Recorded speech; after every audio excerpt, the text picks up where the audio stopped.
Hey everybody, welcome to another Sunday night chat round table. I hope I got the number right. I may have to go back and change it. I think it's number 83. It might be 82. But anyway, it does not matter. Nobody will know the difference. And anyway, I got a couple panel members here. I'm going to let them introduce themselves, and I'll start with Comms Prepper.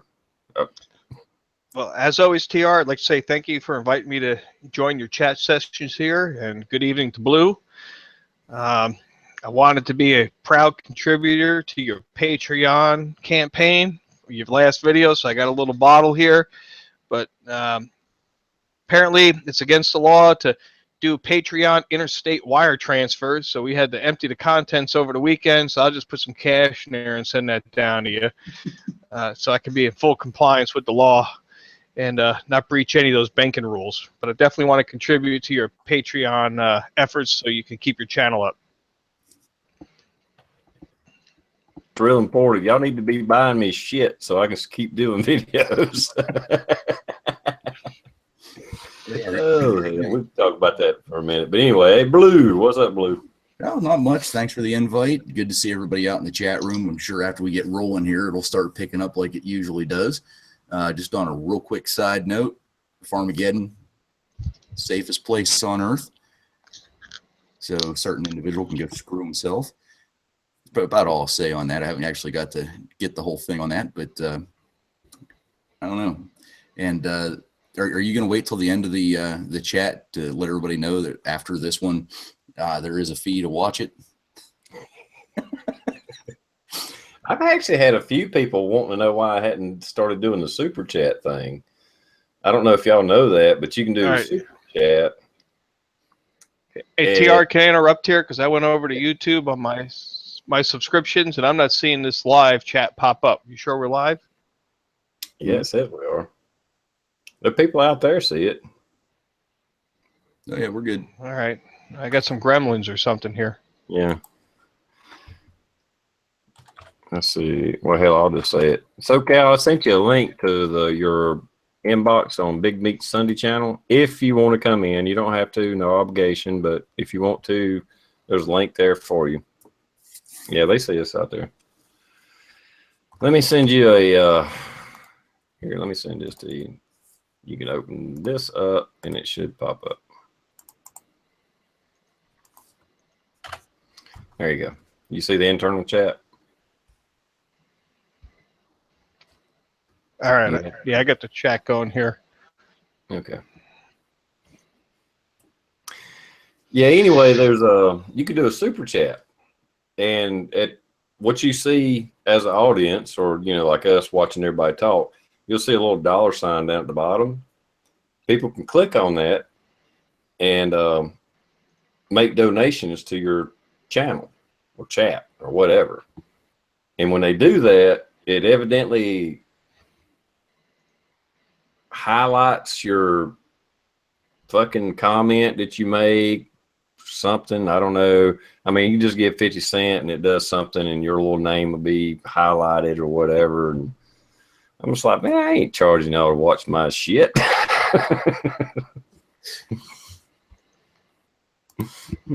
So anyway, that's the reason I hadn't done it.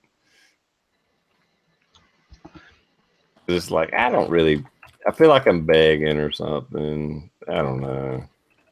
And you're not begging. I mean, hell, it's like I got to monetize my site, make AdSense money, but nobody has to click on a fucking ad. You don't have to do anything. You just, skip.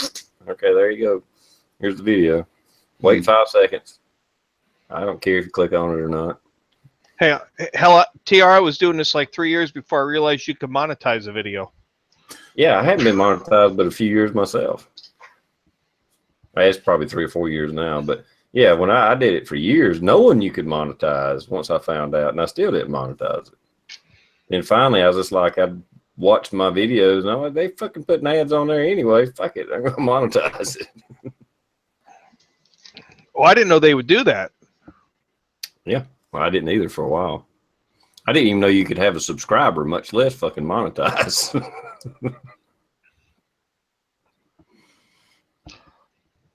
I remember I got 500 subs. I was like, man, I can't believe people are watching this shit. I look at my old videos and I'm thinking, these suck.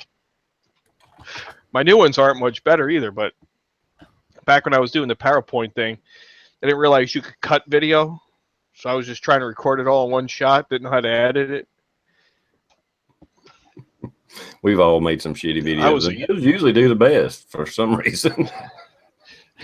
I was a YouTube moron, boy.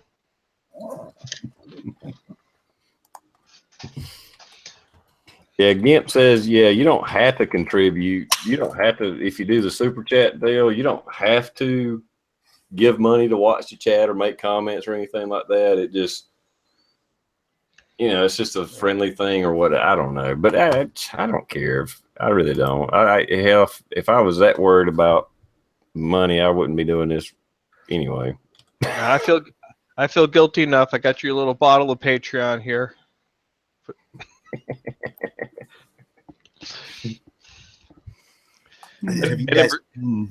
Have you guys seen or have you gotten the inbox from the real hot chick yet? That's she's like, hey, I saw your video. I don't know if you remember me or not, but it's been a while. Come check me out. And they make it sound like it's like an old high school sweetheart or some shit. And you go to the YouTube channel, and it's an actual, you know, subscribe, do all that shit. There's no videos, but up where you can put a link, like under your banner, it says, you know, click here to see my video or whatever. Yeah, that's a virus waiting to fucking happen. So if you guys get that, watch out for that stuff. Oh, absolutely. I get them on Facebook a lot. Mm-hmm. You know, friend request. Okay, there's already a hot chick. Okay, I don't know this. Whatever. Click on it. There's like one picture. It's a new account. It's get the hell out of here. Delete. New request. If you really want to see my videos, click this link. I mean, even if it's not a virus, it's a freaking porn site that you got to pay $20 a month to watch videos or some crap. I don't need that. But we had there for a while. I don't know if these people that are working the internet like work in different sections of the United States. Like they hit this section, then they hit this section, then they hit this section. But we had it's actually ingenious. We had a guy come in and he wanted to report blackmail. And I'm like, all right, give me the story. I'll condense it for you guys, but it's damn funny. He met up with this chick on Facebook. She just popped in, hey, how are you? Blah, blah, blah. And they're chatting back and forth. And she's like, hey, let's do a chat. You know, let's do a live video chat back and forth to each other. And they start doing that. And before long, the girl, she's topless or completely naked. It doesn't, you know, either way, she gets naked and she's like, you know, show me your stuff, you know, do this, do that. And, you know, most guys are like, fuck yeah, what the hell? So they turn their camera on and they're showing their junk and stuff. Well, here, the other person's recording it. And then they're basically like, okay, well, they'll wait a week or so. And then they're like, if you don't give me $300 to $500, I'm going to post this link out to all your family and friends. And it's just that person's junk on the internet all over the place. It's actually quite ingenious. So watch out. This is happening in video, not images. No. Yeah, this is video. So they basically they record you whacking off to them, and then they threaten that if you don't pay them the $300 to $500, that they're going to share the link out to all your friends and family and everything. And well, if they were real preppers, they'd be wearing a gas mask and nobody could see their face. They'd be good to go. I just thought that was hilarious. I felt bad for the dude that was sitting there telling me the story, but I was like, man, that's yeah. I could see that happening. I almost want to well, I need to file suit. I got copyright infringement or some shit. Other than that, I'd be like, fuck it, share it. I don't give a fuck. Hey, those people are lucky they're not minors. So, well, and that's part of the other thing, because the girl that because you know we have to investigate it regardless.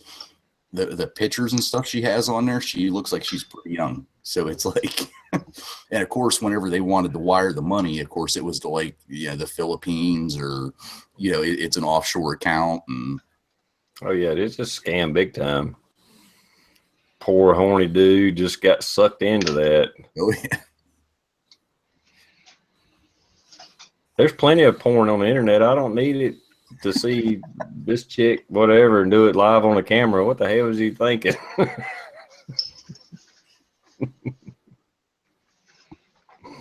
the guy's like, well, what do you think I should do?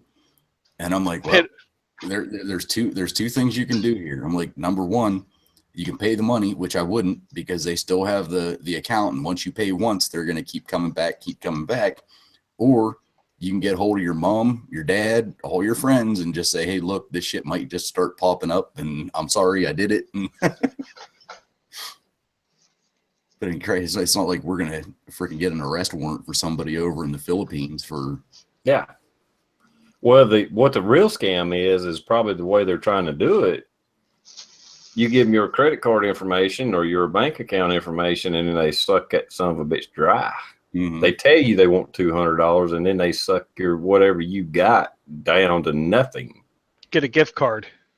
Yeah, you can do a gift. Hell, I wouldn't pay them anyway. I'd fuck it, whatever. I'm on YouTube already. I'd make an idiot of myself already. Hell, what fucking difference would that make? I made it a practice to keep my clothes on YouTube and stick to radios. Seems to keep the wife happy. Yeah. Well, I ain't stripped down naked on YouTube. I'm just saying I've made a fool of myself any time. It's not uncommon. Sonya might be watching TR, so be careful. She's seen me naked, so. On YouTube? Not on YouTube.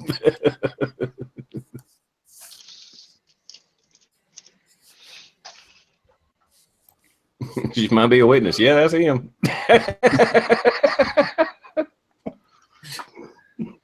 See that little mole right there? That's definitely him.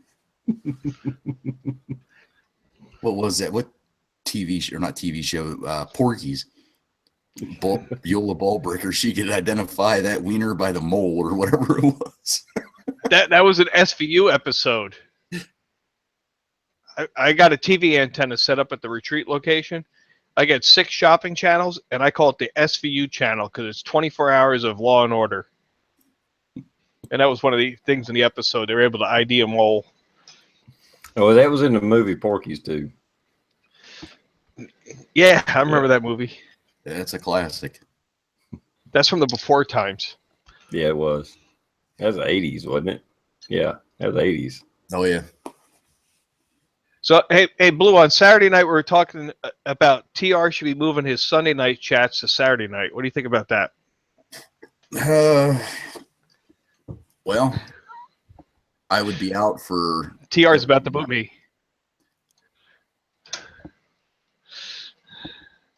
Yeah, I'd be out every other month. Go ahead. I'll tell you why I don't do it on Saturday nights.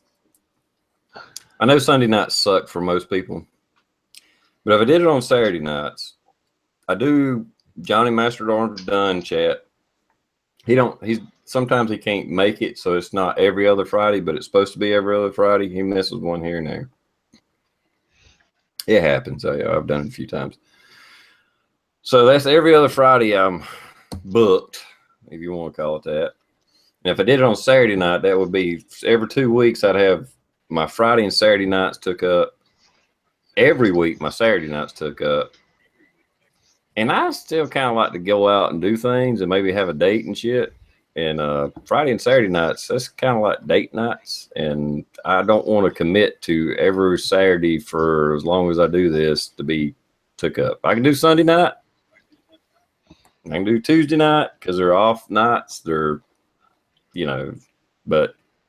And I know right now the girl I'm dating doesn't live here. It's not like I'm going on a date every weekend, but, she's supposed to move down, whatever.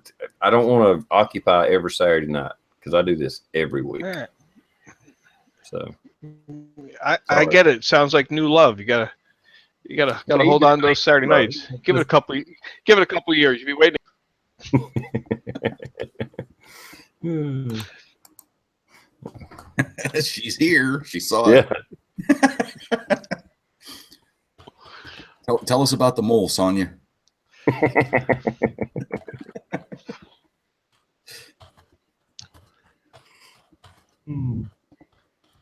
Oh, somebody out in the chat room has got to give us a topic, something to dig into. Oh shit, she is here. I just saw the side chat. TR is going to be behaving now.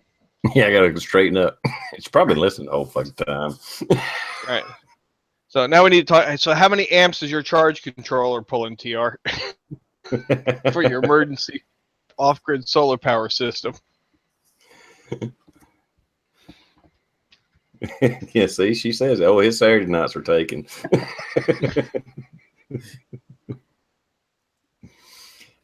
Dude, I got such a damn big inverter. I've never seen that thing run over 6 or 8%. It's way oversized.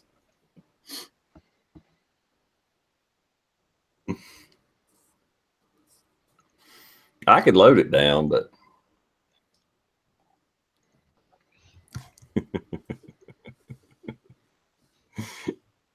yeah, now they're giving me hell out there.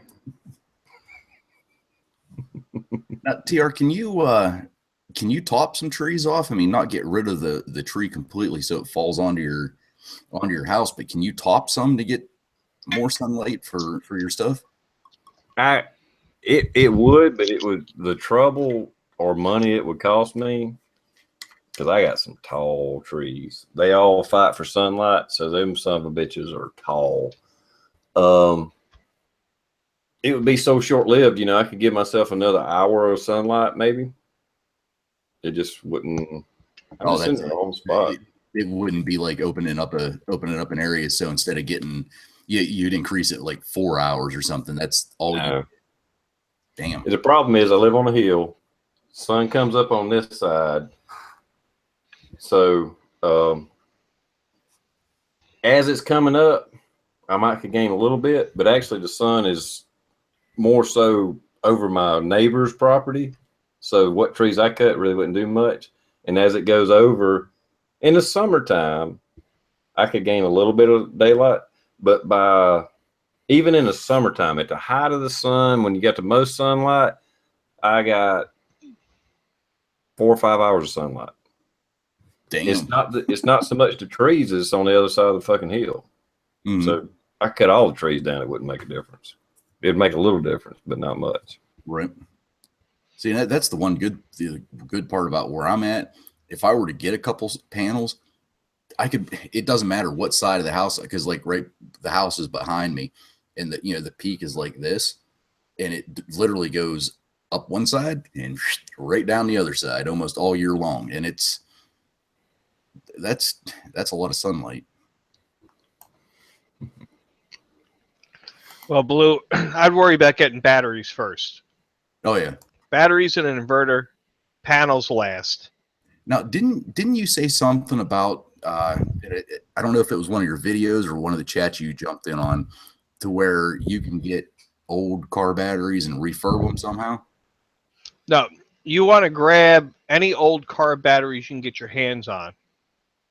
Just stick them back someplace, because when you go to buy new batteries for your off-grid solar, you got to pay a core charge. And for golf cart size batteries, they have a code for it. You got to turn in 3 car batteries for each golf cart battery to avoid this $25, $30 deposit. It's like a 5-cent deposit on a beer bottle, but at $30 for a battery. So if you can start collecting old car batteries when the time comes that you're ready to pull the trigger and go buy 2 batteries, you want to be hauling 6 old car batteries with you, because they're going to say, how are you going to handle the core charge? Here you go. I got these old batteries here. Right. Yeah, some places may do that. Yeah, like you say, if you take in 3 or 4 car batteries, they may take that as a core. The last time I bought batteries at a store, they wouldn't even take car batteries, period. It was like, if you buy this battery, you have to, the only core you can have is a 6-volt battery. But that was just this one particular place. You'd probably take them somewhere else and they'd work with you like that. Yeah. Because that kills you on buying batteries. Just like, okay, the battery's $100, but you got a $30 core, you know, and then you start adding them up, and it's like starts adding into hundreds, you know, because you want to have at least, even just to charge batteries, maybe run a radio and shit like that. You probably even 24 volt, 12 volt, whatever it is, you probably want at least 4 batteries. But 24 volt, you don't have to have 4 batteries, but and so that's $400 right there, not counting the core charge. Roughly. Well, I paid $200 for each one of my batteries, so I got 800. Damn it! I only got I got 100 or less in my old mine, but I got 16. You look at my videos, so you can see the stickers on them. They have this date code, so you can tell what payday I bought them. I bought 2 on one payday, and like 4 weeks passes, it's a new month. It's got a new date code. I got lucky. I got a contact. Buddy of mine still works on cars, and most shops sell interstate batteries. And I got a hookup with an interstate guy, and he sold them to me at a good price. The last time I bought batteries, I bought them for like $85 a piece with no core charge. Well, that's lead acid or AGM? Oh, lead acid. Yeah. So you do the equalization. Well, that's the bulk of my batteries. No, I'll take that back. That's half my batteries. I think I bought 8 at one time. Now you do an equalization and the gravity checks? Yeah. I wish they were all the same battery, but when you piece them together a system, you do what you got to do, you know. Which that's going to be what mine's going to end up being. It's going to be a piece here, get a battery, get this, because I agree with you guys completely. Don't go out and get the panels until you have everything else. The panels ain't going to do you shit unless you have a battery. I mean, I'm gonna have to. Blue, if you have an inverter and some batteries, battery charger to keep the batteries topped off. If the lights go out, you just run that way. It's, I would say my biggest challenge I had setting up off-grid solar,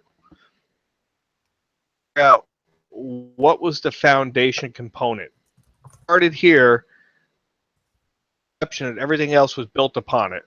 And it's not that way, because if you change one value here, like in the panels, the batteries change, the charge controller change. It's like the circular fluid, rabbit hole you go down, and money keeps falling out of your wallet. And you got to just pick a component and say, I'm going to build around this. You remember the old commercial on TV where the couple goes into the architect with a faucet and says, build us a house around this? It sounds like a Moen's buy it for looks, buy it for life. Yeah, that kind of thing. Pick a component. If you want a 5,000 watt inverter, then that's it. Based on that. If you want 10 panels on a roof, all right, build a system. You got to pick a system and make that the foundation and build the rest around it, or you'll be chasing your tail all day long. And that's the one thing that I'm actually more frightened of than anything else. It's not pulling the trigger to do it. It's if I'm going to do it, am I going to do it right? That's why I've always been, I don't know how many times I've said it even on these chats. I've always thought that once I do solar, because the wife, she said, hey, look, once you buy me a house out, not this one, we have to move out to the farm. She's like, you buy it, we can do solar all day long. We'll pay the people to come in to do it and do it right. And I'm just so afraid of not screwing it up, because you're going to screw it up, but it's a learning curve. But there just seems like there's so much that goes into it, even though you guys just like fly through these terms and these hookups, and you need this inverter to do this with this hookup to do this, and charge controllers. And I'm like, my head, it like swells up, and it's almost like all right, here's my recommendation for you, Blue. The first thing you should buy the first thing, buy any solar or anything, is a Reliance Controls 6-breaker manual generator switch and put it into your electrical panel. That's where you start, because you got to find a way to interface the solar to the house. And with I'm going to try to put a link out in the. Oh, can you do that? If you put it on the internal, one of us can put it in the external. All right, so I'm going to put it on the internal. There you have it. And I've installed about 6 of these now out at the retreat location in different neighbors' houses. And basically all this is a switch box that gives you a plug on the side of your house to plug a generator in. Your panel in your house and you say, all right, these are the 6 breakers I can't live without. I need lights in the kitchen, lights in the bedroom, lights in the garage. I need the internet plug turned on, the TV, and something else. You pick 6. They make a 10-breaker version to work well. Once you have this switch installed into your circuit breaker panel in your home, then any solar system you build can be plugged into this, and these are the circuits you'll run. Does that make sense? I've screwed up my chat or the YouTube thing. I'm trying to re-pull it up, but as soon as I get it pulled up, I can go take a look at what the link you put up so I can see what's going on. All right, here, let's see if I can do it this way. All right, can you all see that? Or I got to be talking for you to see it, right? No, I highlighted. It's up. It's up. Yeah, it's up. There's the kit. $260. You pick 6 break. As a DVD, it takes about an hour and a half to install. You pick the 6 breakers in your house that you want to have running on whatever alternative power is plugging into that plug, and a plug box gets mounted outside your house. It's designed to plug in a generator. So I run a hybrid at the retreat location. Some circuits run on commercial, and then I throw these switches here to switch some circuits over to solar. So I'm running 60-40, 70-30 around to whatever I want. Leave on line power. Okay, yeah, I saw that. You have that in your, what is it, the bedroom? Yeah. Yep. All right. See, that's proof that I watch your videos. I knew where it was. All right. That's why I turn that camera off in there when I get out there on the weekends. And TR, I'm I have to agree with Calms on. I went back to try to find the chat to get back into it because I had to close out my YouTube. Your chat is not showing on the subscription feed. It's GoobTube. It's in the internal if you need to click on it. Yeah, that's what it had to do to find it. I'm wondering if that's why I had to click on his channel. It shows up on his channel. That might be why. Yeah, like you say, because actually I got a low turnout tonight. Yeah, there's definitely something going on. Mm-hmm. Let me share it on Facebook. Oh, not that link. I about clicked the wrong one to copy. I've got to go back and watch Rich's chat, Rich 4150, because he put a. I watched part of it. I hadn't got to the part where the train wreck happened, but he put a link in the description in the chat last week. Yeah, that didn't work out too good for him, from what I understand. Now something else just screwed up on my YouTube, because I usually have like the video paused and I can see the chat on the side. It is all sorts of. I lost the chat. Wow, I lost the external chat. Let me, God blessed, goddamn YouTube.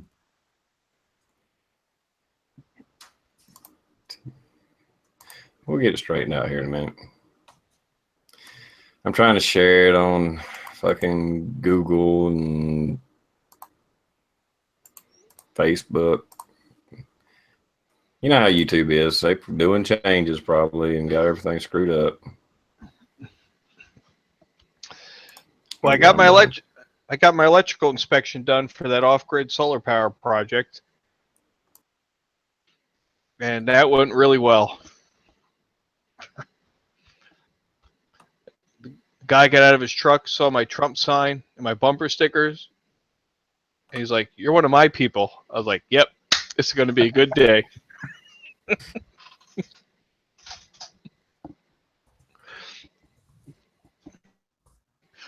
System. He had a lot of questions. He pulled out all my paperwork that I had, all the technical data on the components. Very concerned, or not concerned, but that battery box had lower and upper vents for cross ventilation because of the gas. Something I learned that I kind of did by accident is I ran a separate conduit run for the charging cable from the load cable going to the inverter. And he said that's required by code. So I have two pieces of conduit coming in and out of the battery box.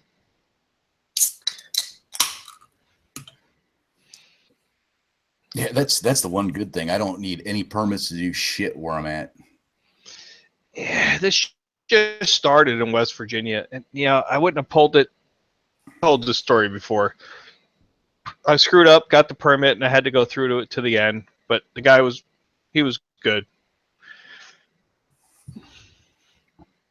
Oh, Pop sent me a question here in the side chat. Where did I get that little Patron bottle? Here in Virginia, we got to buy our alcohol from the government. Virginia Alcoholic Beverage Control stores. And walked in. I said, I need one of those little airline bottles for Patron. And got in there was a whole pile of them. So I got one, Pops.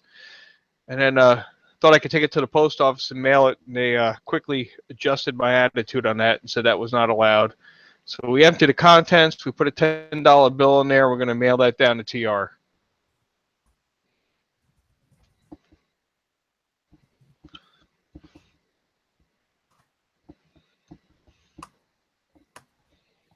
All right, I think I'm back up and running.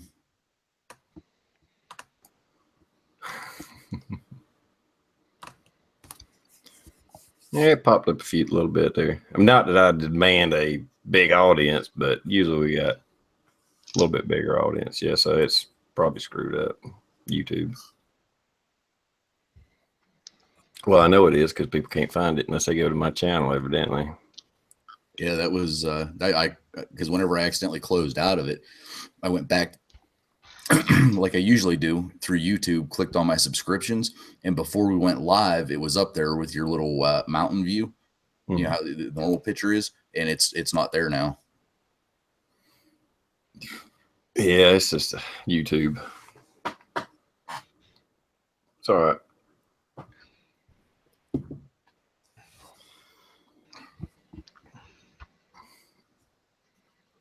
Yeah, I see Max saying it's not showing up in subscriptions as well. Pretty sure I clicked that damn button to do that. I might have screwed something up. Oh well.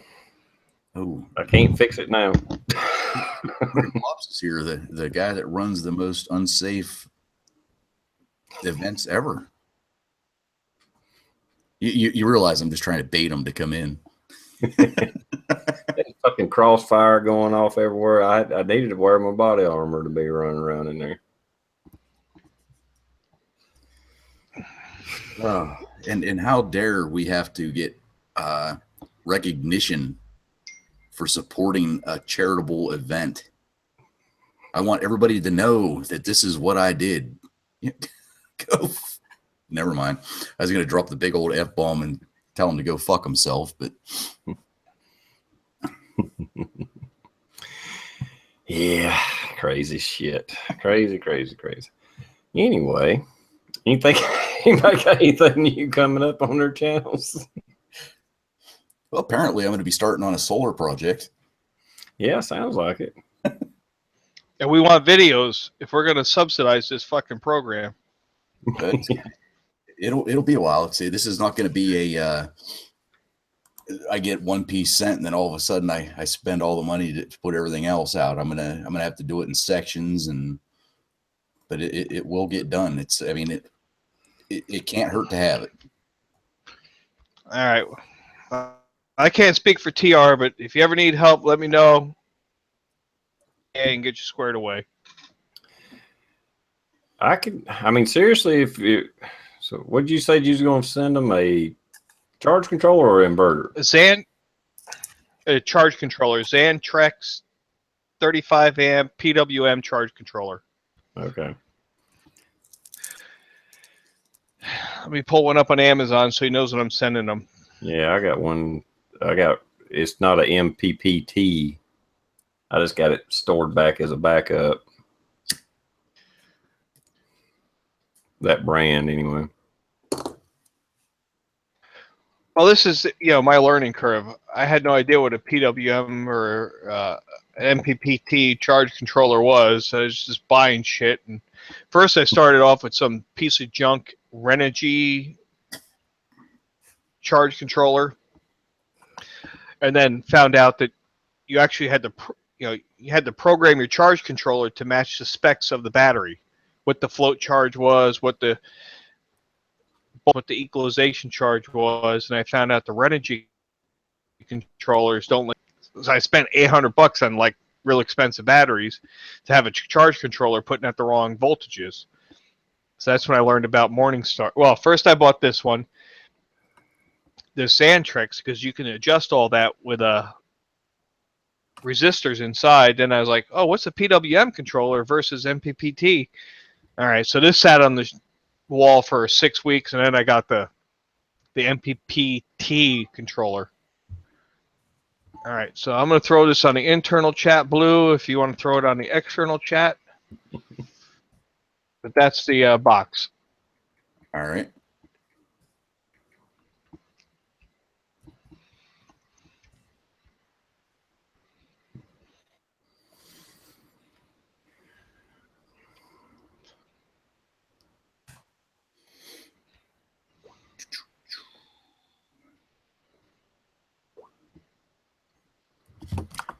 Well, I'll tell you, I'm glad I don't fucking run these chats because I could not try to keep up with everything. It's a challenge. It is. I actually have it. I mean, if Com's going to send you that and you'll invest a little money, you don't have to do it anytime soon. I know how it is. But you see my notes to myself on my hand. Make bike payment.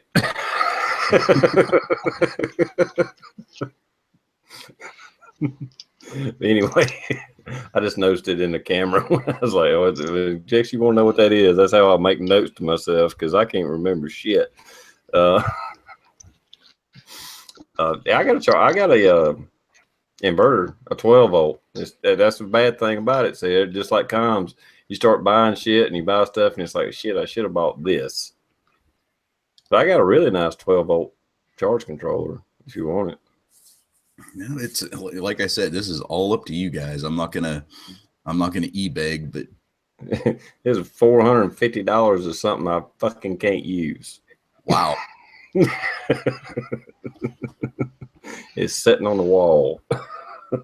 I can't fucking use it. You can let Blue train on it. If you ever need it back, you could always ship it back. Yeah, you go. You ever upgrade to 24 volt, you can send it back to me. How about that? There we go. He can function check it. Mm-hmm. I'll have to send you a bunch more silver roosters or something. No, dude, that was money spent fucking 4 or 5 fucking years ago, and it's done. I can't benefit from it. The only reason it's still on the wall, I was just in the back of my mind. It's like, well, it's backup. Maybe, I could change all my wiring around, blah, blah, blah. And if I had to use it, but, for the most part, no, it's just there.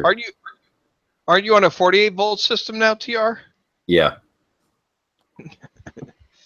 Yeah, you're on the next level. You're not going back to 12 volts. That's what I'm saying. I mean, that'd be shit hit the fan, my fucking inverter burnt to the ground or blew up or something. And the inverter I got now is a low frequency inverter. So even if the electronics blew out in it, I could take the cover off, straight wire that son of a bitch, and still get my 48, feed it 30 volts and get 48 out without any electronics, anything. I mean, that son of a bitch weighs over 100 pounds. It's a true transformer. I It eats up a I little bit more watched your power. unboxing video on that one. What's that? I watched your video when you were setting that thing up. That was it's on my wish list. It's a beast. I needed about a 3,500 watt or 3,000 watt, but that's all they had at the time. They didn't even, that company didn't make one. All the ones I seen and that what I wanted were like freaking thousands of dollars, $3,000 or whatever. And I was like, I mean, then I come across that one for about $1,200, 6,000 watts. It's like, I don't need 6,000. I can't feed 6,000 watt inverter, but it's only about half an amp difference in the idle draw. So it don't really cost, it's not really eating up that much more power. It's, you know, it's not hindering me, but I've never seen it over 10%. No more than I've never seen it over 10%. So that son of a bitch will last a lifetime. Because I don't push it at all. I hadn't even heard the fans kick on in it yet. It's got a temperature sensor in it, or they call it something else. You know, when temperature gets so high, it'll kick the fans on. I ain't even got it hot enough to kick the freaking fans on.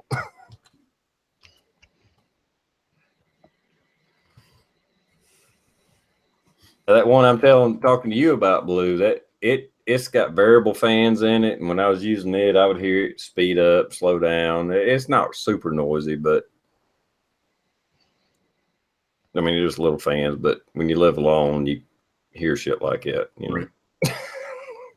See, now I was actually thinking about putting the system on my garage roof, doing everything, because I should be able to wire it into my panel in the garage to backfeed through the house, because that's how I do it with a generator. Whenever I've needed to use the generator, I backfeed through my circuit board in the garage, and it backfeeds into the house. Well, that switch I showed you, that Reliance switch, you don't have to do that backfeeding stuff. The switch keeps it safe. Okay. I got to step out for a second, guys. I'll be right back. All right. It's just I don't know, the whole solar thing for me is it's overwhelming, because I've never dealt with electric. I mean, I wired my own basement. I did that type of stuff, but you know, trying to Solar is a different animal. Oh yeah. It ain't that hard. Everything I learned about solar power, as far as wiring and all that shit, I got it off YouTube, websites, you know, not even video, just, you know, showing diagrams. This is what you do. You wire this to this, that to that, da da da. It's not that big a deal. It really isn't. But I mean, you do have to have some mechanical ability to you and willing to take on a project like that. But if you start off small, it doesn't matter how big it is, you're still going to wire it up the same. It'll just be less of it, and you can put your blinders on and say, okay, I got 2 panels or 3 panels. I need to wire these in either parallel, series. You know, you got to learn about that shit, and you know, it's not that big a deal, but you know, there is a little learning curve to it, no doubt. Like everything else, I think it's the end of the world until I actually start looking at it and going, oh, I could actually do that. And then once you start, well, you seen that damn freaking mess of wiring I got. I know what everything is, and when I was doing it, but I got like all the same color wire. All the wire is black, and there's this fucking black wires running everywhere. Some of them's AC, some of them's DC. It's shit going everywhere. Damn inspector walked in here, he fucking condemned my house. How's this not burnt down yet? It's not that. It looks that bad, but it's really not. I understand it, you know, but I work with electrical every day. Right. So that's what I did half the day today. I was at work wiring up 480 to a freaking panel, and it comes out, and goes down to a sensor at 120 after going through a transformer, and then goes up to 2 fans running 480. I mean, that's shit I do for a living, you know? So it's a little simpler for me, maybe. Right. No, once I get started, I mean, that's which actually these past couple weeks and plus the next month to come, overtime is basically I don't know how to put it. I can get as much overtime as I want, so maybe I'll start doing that just to feed this project. I mean, maybe I'll have it up quicker than I think. I just got to work a lot. Chuck Connors, what's up, dude? You gotta send that. See if you can get a link, or if he even does live. I don't know. Do you want to come on, Chuck? I'll send you a link if you do. If you got a camera and a mic and all that good shit. I don't know. I don't know if I've ever seen him on chat or not. Yeah, it's good. Like I said, if nothing else, start out like I did, just thinking of it as backup power, not really relying on it for anything. It's just there. Right. And solar power, Parlusk, what's up? And like Com said, it's not really efficient, but if you got a inverter, well, you don't need to charge controller, but if you got an inverter and batteries, you can kind of keep them topped off with just a regular battery charger. You get it freaking AutoZone or something like that. And if the power does go out, you can charge some rechargeable batteries or run a LED light or something, you know, run a radio for a little while. You know, I mean, when I started my system, that's what I figured I was doing anyway. I mean, that was all it was for. I need to do some switching around now that it's getting summertime. I get really good sunlight. The sun goes over my house. So I get good power out of it, and I can, in the summer, this room is on solar power. You know, I mean, the fucking power could go out and I'm still chatting because I got my router, everything from AT&T. I got Uverse run on the solar system. So as long as the cable ain't cut somewhere, I still got internet and I still got the computer, lights, whatever, you know.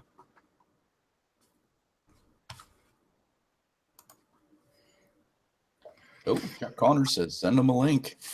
Okay. All right, keep him occupied a minute, and I'll have to go find him and send him a link. Well, you're finding him here within not this month, but well, we're almost in May. In June, I'm going to do a video like of something that I've never thought that I was going to get a chance to do, and I don't know what the actual product, like who made it, who did the specs on it or anything yet, but it is military grade night vision. Freaking awesome. Just got it the other day and playing with it. Yeah, it's $5,000 a unit, and I don't own it. It's somebody else's, but I'm going to get to use it for a little bit, and I'll do a couple videos on that. I think it's actually pretty cool. I mean, you can mount it to a helmet, you can mount it to your freaking AR, and it's I was actually the other day I was at work and I had it because the guy let me borrow it for a while. I freaking went on a dirt road, turned that some bitch on, put it up to my eye, turned all the car lights off, and I'm fucking driving down the road, no lights on. I mean, it is fucking pitch ass black outside. That was the coolest thing I think I've ever done. Except it kind of makes me sick, like motion sick. It's almost like putting a VR helmet on because it messes with you. It's only one eye seeing light, one eye's, you know, seeing dark. It almost made me sick, but I just got back, but it sounds like a PVS 14. It could be. I don't know. I don't know the specs on it. I just got to play with it for a little bit. So once night vision, right? Yeah. Once I get it next month, I'll look into it before I do a video. But holy shit, is this thing awesome? You bought one? No. Fuck no. I could have a whole bunch of solar. They're like $3,000. Yeah, he's telling me that they paid $5,000 for it. So Yeah, that's more gooder. Yeah, I got a cheap Gen 1 monocular. You just hold in your hand, you know. mm. It's pretty cool, but I mean, it don't have the distance. But, you know, as far as out in the yard, whatever, it's amazing what those things. I couldn't imagine the Gen 3s, what they look like. Well, I take that back. Hell, I've used Gen 3 down at Pop's farm. And wow, the guy brought he had the monocular that would, I can't remember if it covered both eyes or if you had to not close one eye and just look at one. I can't remember. But it was a whole setup. The helmet, you flip the fucking night vision down. He had a IR designator, which is kind of like a laser for night vision on the rifle sighted in. I mean, you could just hip shoot this AR, hit targets like 75 yards away, because with the night vision, you could see the dot, and it just put a dot on the target, and you could just move the rifle around. Yeah, there it is, 75 yards. Ding, ding, ding, ding. And he had a suppressor on it too. Well, it was actually only a 22, but it was cool. He said he had about $3,000 in the setup. So Yeah, I bought a FLIR against my wife's wishes, and I sold my 4-wheeler to get it, and I don't regret getting it. It's cool as shit. I mean, it's hard to beat thermal. You can hide a lot of shit, but you can't hide your heat. Yeah, that thing's pretty cool. That you put up, what you were training, or like the EMA or somebody was training on a mountain? Not EMA. I mean, your own little group was training on the mountain. Oh no, it's actually a tactical company based out of Winchester, Virginia, called Max Velocity Tactical, and they got a training facility. I wanted to do this correctly because they don't like disclosing the location, near my retreat location. And for 2 years, I could hear these guys shooting day and night. They do a night vision firing class. They do combat patrol class. They do force on force. They got law enforcement comes in there. They got military guys that come in there. They use these what they call UTM rounds, these aluminum rounds, these man marker rounds. And yeah, I made some obscure video. I don't know. And I pan the camera looking into town, and I get this comment there. Oh, I know where you're at. You're in town X. I'm like, oh boy, here comes another troll. And he goes, yeah, I was just out there doing some training, and I was there that weekend, and that was a night that it was out of control with the gunfire. I mean, it's like real close to where I'm at. So I said, oh, you like do radio training? Knowing it was the wrong answer. And he's like, no, tactical training. I said, I know who you guys are. Where are you guys located? So anyway, we hit it off, and they invited me to be their target in a couple of their classes for their combat patrol class. But I actually signed up for one of their first. I signed up finally for one of their classes, a close quarter combat class. It's a 1-day class, so I'll actually be a paying participant this time. But yeah, if you guys are looking for any kind of tactical training, check out Max Velocity Tactical. I mean, it's a really cool facility, great group of guys, and they do a lot of neat shit. It's they got some serious classes. I think their force on force class, or their combat leadership class is an 8-day course. And it's not just range shooting. You're humping up and down those mountains. You're sleeping in the mountains of West Virginia with the shit you can carry on your back. They're doing it for real. It's the real suck.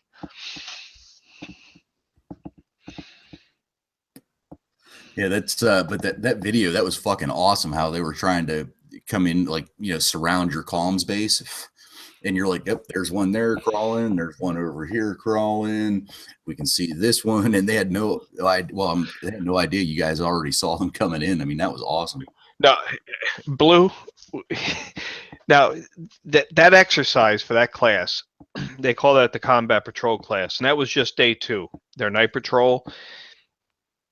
And they're not allowed to contact us or make contact, and we're not allowed to make contact with them.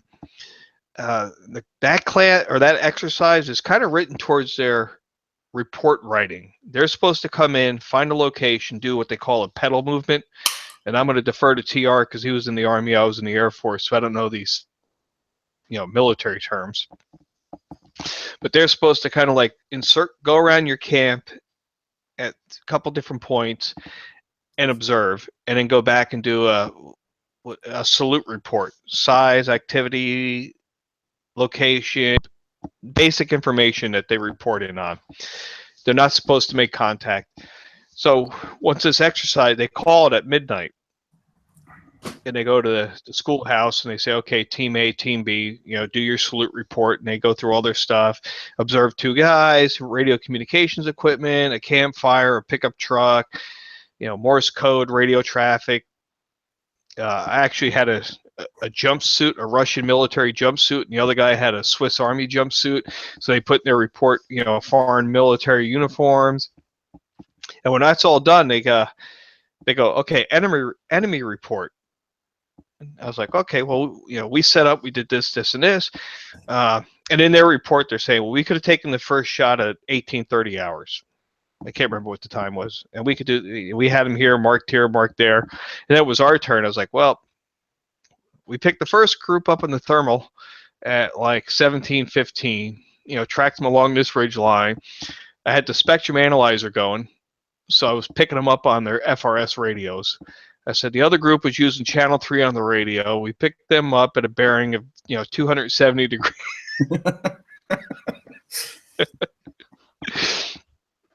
So awesome. it made for a great opportunity. I was just going to say they probably regrouped and said, okay, comms prepper can't come play no more. Look, well, the students don't know it's me until the end. And about a third of the students are actually subs. They didn't know it. The guy, okay, well, this guy here, this is Hank. He's got this YouTube thing, comms prepper. And they're like, oh, wow, you're the comms prepper.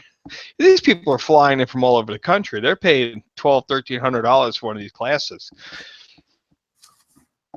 But the instructors definitely, of all the stuff I took, they did not like that spectrum analyzer. They did not like that I was picking up their radio transmissions.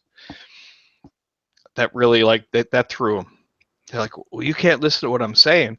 It's like, saying your presence here with that radio is enough warning for me. If I see energy, you hit that push to talk, that's all I need to know.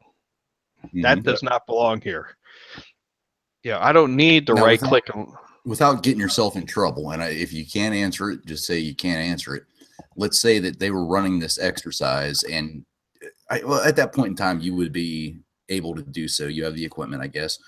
But if they were running some type of an encryption on the radio so that you hear alien voices or, however the robotic, you can't make it out. Do you have something, or did you use something that could unscramble that so you could hear what was going on, if you can say or not? No. But I load or the content from my perspective as a prepper. I don't care what the payload is, the actual voice in the transmission. I don't care what the content is. If I see a transmission at within a window of frequencies, that's enough alarm for me. I'm not into the SIG intelligence collection thing. If I'm up on my mountain and I got a pretty good RF or radio frequency situational awareness, I know what belongs there, what doesn't belong there. If I start seeing spikes and bands that don't belong, that's a barking dog in the yard. Right. That's headlights coming down. I don't give a shit what they're saying, and I'm not going to waste time listening. That does not belong. That's enough of a tripwire to say, hey, something's not right here. And it's completely legal to look at the spectrum for radio frequency energy.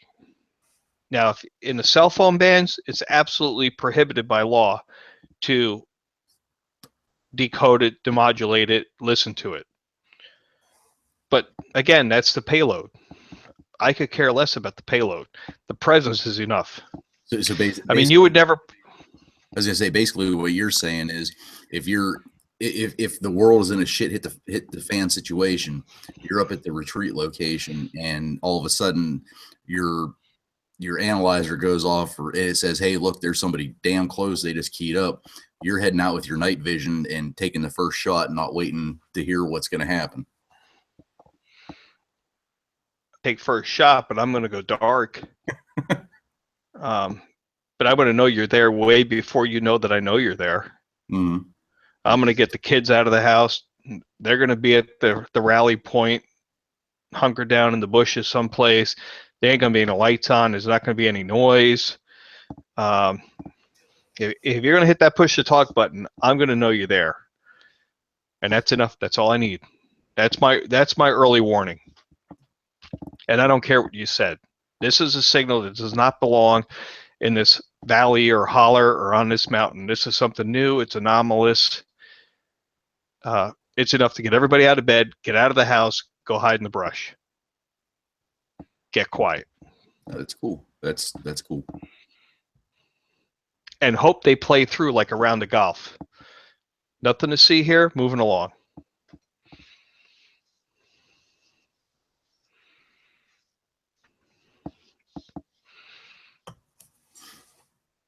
And that might be a topic that a lot of preppers don't discuss during dangerous environments is, you see a lot of channels that talk about, this gray man getting engaged and taking the first shot and getting out there and getting busy. I'm prepping and bugging out with a family. The last thing I want to do is let my presence be known. I want to vanish. I could care less if they loot the house. Get those kids out of the house, get them safe. Take all the shit. I gotta get the family out of there. Yeah. All that food and shit don't do you no good if you're dead. Right. It's amazing how these guys in this exercise are, running radios and stuff, and you're like, yep, pick it up, and well received by them. People say, I want a high power radio. No, you want low power. You want the least amount of power necessary to maintain communications between your group. Try to disappear into the static. So you're talking about the Bofang. Yeah, I'm talking about that Bofang, man. That's it right there, Blue. Least amount of power possible. Yep. I did a video. I probably need to redo this video. I did a video a couple years ago with these walkie-talkie applications that go on your cell phone that give you a push-to-talk on the screen that go over Wi-Fi.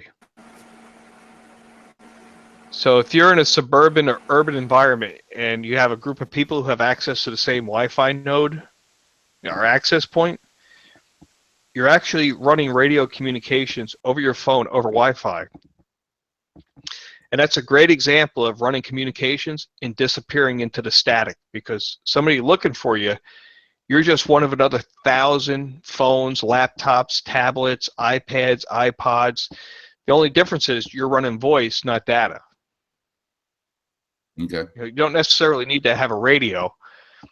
You get somebody hypothetically who has get some guy to park in a van someplace, a floor someplace, throw that Linksys router out the window, and you get everybody to connect to that Linksys router with one of these walkie-talkie apps on their mobile device. You're running Wi-Fi voice comms over Wi-Fi. I mean, if you're from the outside looking in, I'm going to look at Wi-Fi today. Holy shit, there's a million signals. There you're disappearing into the static. Or you pull out a handheld radio, a Baofeng, or your favorite radio, hit that push to talk, and I'll pick you up on that spectrum analyzer in a heartbeat. Right. Not to interrupt the chat, but we got a new one. You there, Chuck? He said he had low bandwidth and may not be working. I do want to make one correction. I was in the Navy. I was a Seabee. I wasn't in the Army. So I apologize, Blue or TR. I did have combat training because, like I said, I was a CB, so we was on the ground. In Desert Storm, I did carry an M16, wore greens, and was on the ground. Matter of fact, All right, so you were wait. dusty hat. Let me shake it off. I gotta ask you something. You There's were my hat. you're in the Navy, however, you're walking through the sand. Yep. How the fuck does that happen? That's what I thought too when I got shipped over to fucking Saudi Arabia. But this is my uniform hat. Yeah, I didn't make it far. I was only a third-class petty officer, but I didn't try either. It didn't really fucking matter. You know, reserves. All right, TR. I did 4 years active duty, never discharged a round.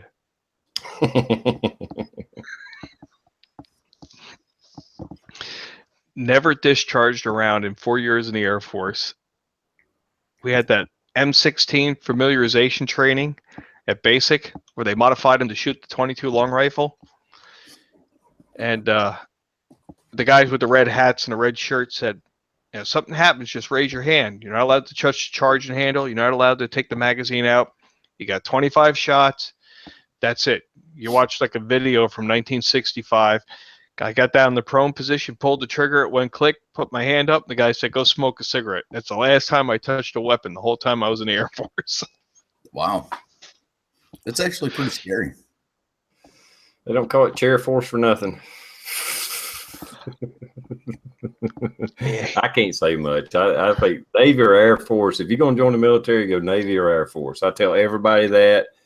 Somebody's kids thinking about joining the military, I said go Air Force or Navy. One of the two. Don't Army, Marines. I'm sorry. Nothing wrong with them. I respect them.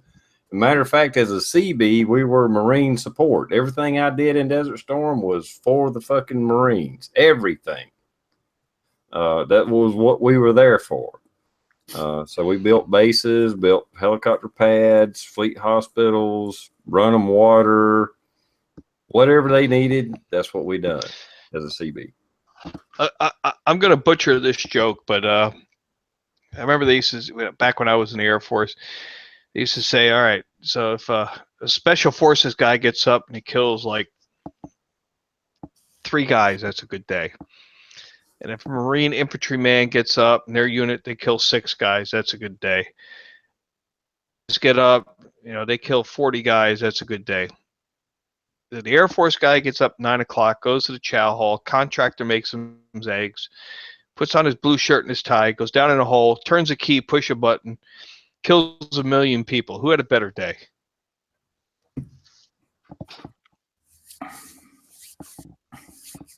You had a point. Mm-hmm. But there again, when I joined the Navy, of course, I was naive when I joined. I was like, fuck, we're not going to ever be in a war again. Not like, I mean, you fucking 17, 18 years old. You don't pay attention to current events and Lebanon and every damn thing else that was going on back in the 80s that I should have known about, but I didn't. Yeah, I joined. I was like, fuck, we ain't going to be in a war. I'm just going to be a reservist. Next thing I know, I get called to active duty and got shipped to a fucking sand fucking pit. Luckily for me, it was only 6 months. But anyway. TR, if they stop lost me and I volunteered to go, and they're like, no, you can't go. We got enough radio techs out there. All right. I was stationed on Heraklion Air Station in Crete. That was a good tour. Take me. Fuck, I put in to go to the into the Army, and I went through it like Christ. I probably have the worst track record ever because I think I talked to the Army recruiter twice before they're like, yeah, we're not taking you because I have a bad knee. I had a bad knee whenever I was a kid. I was in a 4-wheeler wreck, and I don't know what the fuck it is, but every now and again it just locks up. They wouldn't fucking take me, and that pissed me off. It's never, well, I don't want to say it's never given me an issue. Every now and again it gives me an issue, but they wouldn't take me, and that's been 20 years ago. They wouldn't take it. Blue, the Army wouldn't take me either. I was like, what the fuck? But I I try. people all the time saying, well, I have asthma and I've got this and I've got this and I've got this, but they just told me not to answer this. No, this guy didn't fucking give me the option. He's like, no, your knee locks up. I forget what the fuck they called it, but I was like, I feel ripped. Well, what it is, and I can say this because I'm a Navy veteran. You probably scored too fucking high on the IQ test for the Army.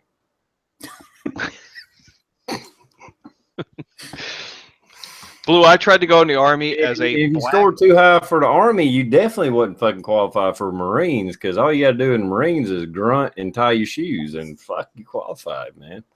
Anything over that, you overqualified. Go talk to the Air Force or Navy.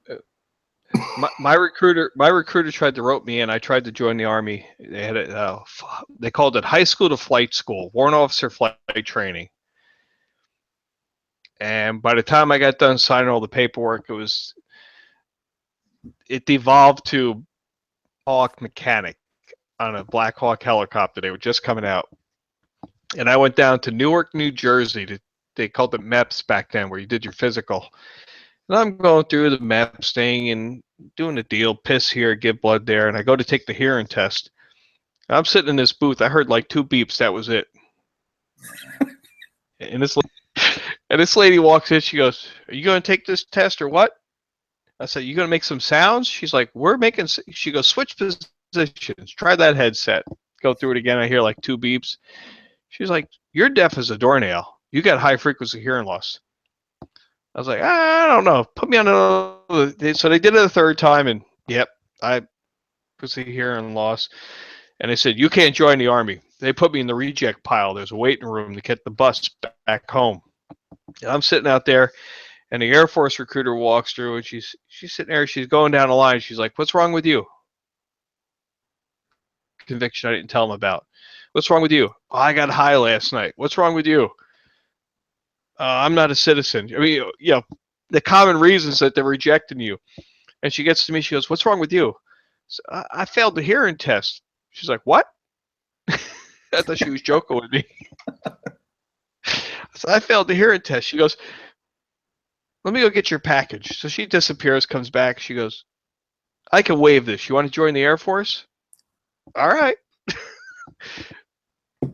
She took me back, put me back through the line. I signed some new paperwork, went back through again, and that was all she wrote. Off to tech school to be in the Air Force. I did not have that option. I had no, I mean, literally, it was no options. It was like whatever was wrong with my knee, whatever the medical term was, which it's like I said 20 years ago. I don't know what it is. You're done. And it was that quick. I was like, what the fuck? Up until You did it, Blue. By the time you did it, it was probably politically incorrect to have a reject pile waiting to get on the bus. They probably gave everybody a trophy. I've got the recruiter station is less than 5 miles from where I was at. I didn't have to take a bus. I just had to go show up. I took whatever the first test was, filled out the whole application deal, and that was it. I talked to 2 different people, and that was it. It's like, what the fuck? I mean, I've got no. Well, it was already, and it was already downsizing the military then. They were downsizing the military when you was trying, so they probably upped their restrictions and shit like that. I mean, they don't want anybody to stay in. They almost don't want anybody to join up. That's how hard they were doing cuts back then. Well, when people bust my chops about being in the chair force, I just tell them, not everybody can do well in the abs fab.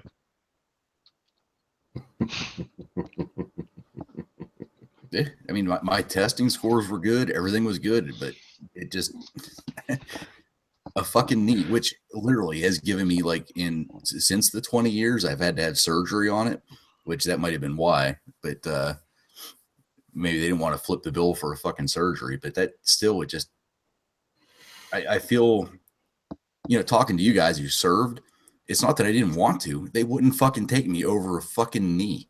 And it's like, what the fuck? Ain't no big deal. I don't understand that. Yeah, you're a fucking cop now, dude. I mean, you literally, You're serving now. yeah, you potentially put your life on the line every day, or could.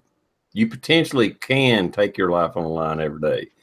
Don't fucking, I don't, you don't have to fucking serve the military to be a fucking man.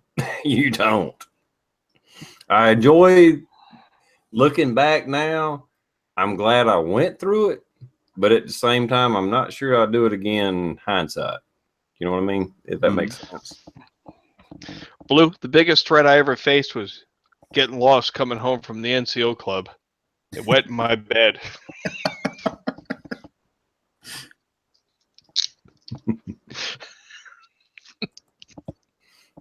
Well, I have had missiles shot at me, but Oh, wait, that was about it. just one little missile. Yeah, scuds. You know what the fuck. All right, now it's been a while. Was the Scud the chemical? Some of them were. No, it was the vehicle. The warhead was chemical, or they told us the warheads could be chemical. Yeah, So they were. This They wasn't really ICBMs. They was just like big fucking bottle rockets. They're like, okay, it needs to go 300 miles. Put this much fuel in it. All right. Point it northwest at 360 degrees. It'll hit within 100 miles of where we want it to hit.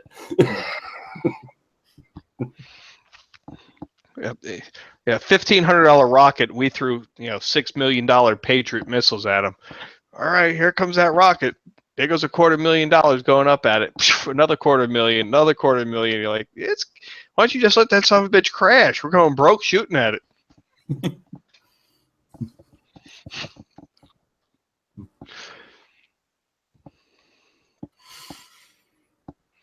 Yeah, they wouldn't. But I mean, it's basically what fucking Germany did, and with what they call those things, buzz bombs. It wasn't it, but it was something like that. V2 rockets or something. Oh, the V2. Yeah, V2. What they did in World War II. I mean, it was a matter of just estimating the amount of fuel needed to go so far, pointed it the right direction, and it's just lobbing shit. And that's what a Scud was, or is. Whatever. They hit close to me though, real close. Mm-hmm. Yeah, I got stop lost in February. I was supposed to get out in 91, and they held me to June on Crete. That's when I volunteered to go over to the sandbox, and they're like, "No, you can't go." And I'm like, "Well, then why am I stop lost? I'm going to the beach every afternoon. Let me fucking go home. Let me go do this thing with you all, or just let me get the hell out of here." No, you're stop lost. Then they put us all in the base theater and said, "Re-enlist or get out." See ya. Yeah. I took all my dress uniforms and gave them to my roommate. I got approved to out process at McGuire Air Force Base because I was overseas. I had the OD green fatigues, and I'm packing up all this stuff. I was like, I don't need any of this shit. Dress blues, have some shirts, have this, have that. I went light, like green fatigue, some 501s, some t-shirts. That was it. I get to McGuire, you had to be in blues to out process to separate. I show up in the morning, the guy's like, "What are you doing?" I said, "I'm here to get out of the Air Force." He goes, "You got to be in blues." I was like, "Well, I don't have any blues." He goes, "Well, you better go buy some. We're going to charge you a day of leave now because you couldn't do this today." I went over to the thrift shop. TR, it was comical. I had black sneakers, blue pants that didn't fit me. Guy must have been a chief master sergeant because they were like 48s. I tied them tight, had a blue shirt on, cut the rank off. I didn't have a name tag.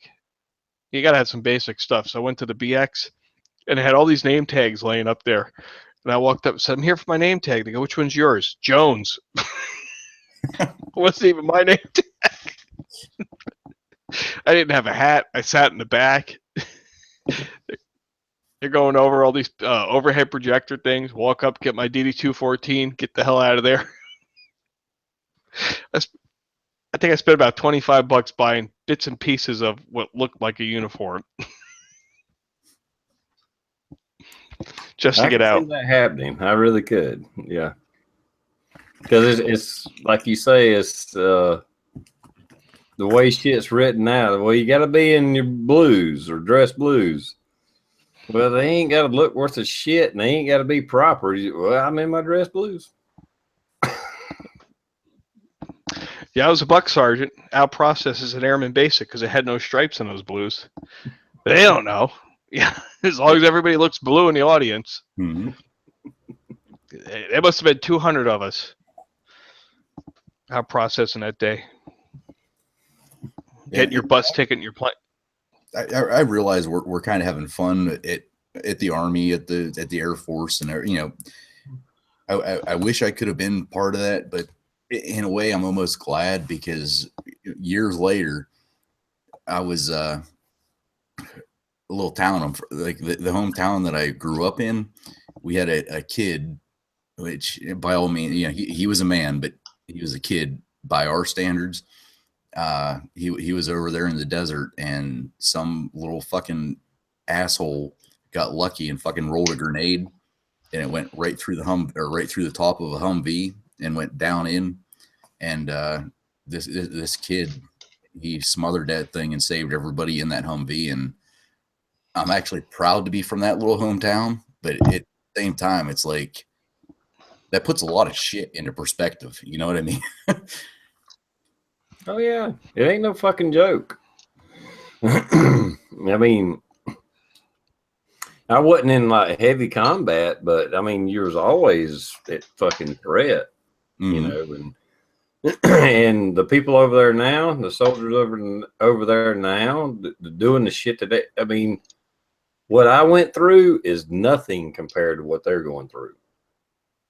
And I acknowledge that. I know that. You know, I don't even. I don't even really consider myself a fucking war veteran, knowing battles in the past, battles going on, what I went through. I didn't go through shit, you know.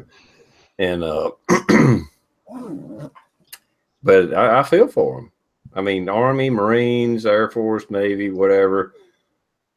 Trust me, I can't imagine going through the shit they're going through now, because you're not fighting uniformed soldiers. The enemy is not known. It could be a fucking 5-year-old kid or an 80-year-old fucking woman. You fucking Or a dead dog in the side of the road. Yeah, exactly. I was over in this last sandbox. I was in Iraq 0405 for a year, and they would give us an R&R halfway through, but you had to drive to Baghdad. They called it Baghdad International Airport. And I'm like, you know what? That's like a 50-mile drive to Bayat. Fuck that. I ain't taking that R&R. If I can't fly, I ain't going. Because that's their road. I ain't doing it. Yeah, I get it. Hell, even back in 1990, when we moved around, went from job site to job site. Like I say, I was a CB, so I was construction. You know, we traveled in deuce and a half. We had a guy locked and loaded in the front, and a guy locked and loaded in the rear. We all had firearms, but we just wasn't, loaded. But because we was worried about the fucking terrorists, and this was in 1990. You know, I mean, before 2001 and blah blah blah, 9/11 and all that shit. I mean, we knew what the score was when he was over there. They fucking hated us.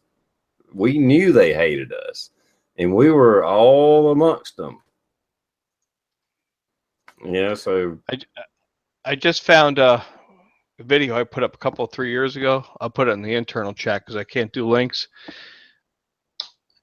All the pictures and video I took in Iraq when I was there, I lost damn memory cards. But I actually found the memory card of my Black Hawk trip going home the day I was leaving.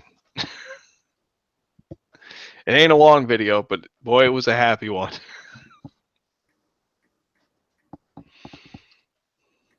do you want me to put that out there, or do you just Yeah, sure. Go ahead. Okay. It wasn't the best video quality, but yep, that was my ride home. My last day in Iraq. And I remember packing up. I did the same thing I did when I was getting out of the Air Force. I threw all my shit away. I remember I was sitting there folding pants with holes in them. I'm like, what am I doing? Hey, I'll buy some new pants when I get back to the States. I took my shoes, a couple of pairs of skivvies, toothbrush, toothpaste, deodorant. I was gone. I know the day I left Saudi Arabia, it was and this was in May. I mean, it wasn't even summertime yet. It was in May. It was a fucking 125 degrees on the thermometer, not heat index, on the fucking thermometer, 125 fucking degrees. I've never felt so dirty in my life as I did when I was in Saudi Arabia. That nastiest ass fucking country. Well, I won't say it's the nastiest country I've ever been in. I'll put it at that. You never felt clean. You could get out of the shower and walk outside and it's like, fuck, I feel dirty again. It's fucking dusty, fucking flies all over your ass, and it's just. Now, I had the 2-liter water bottle shower down, though. Two 1-liter bottles, put them on the hood of the Humvee, let them sit in the sun for a while. Half a bottle get wet, soap up, another bottle and a half to rinse off. Man, that was it right there, boy. Hey, if you get somebody to hold the bottle for you, it made it a whole lot easier. But I can remember taking one of these showers butt naked on the side of the road with traffic going by. It's like, I stink. I need to do this shit now.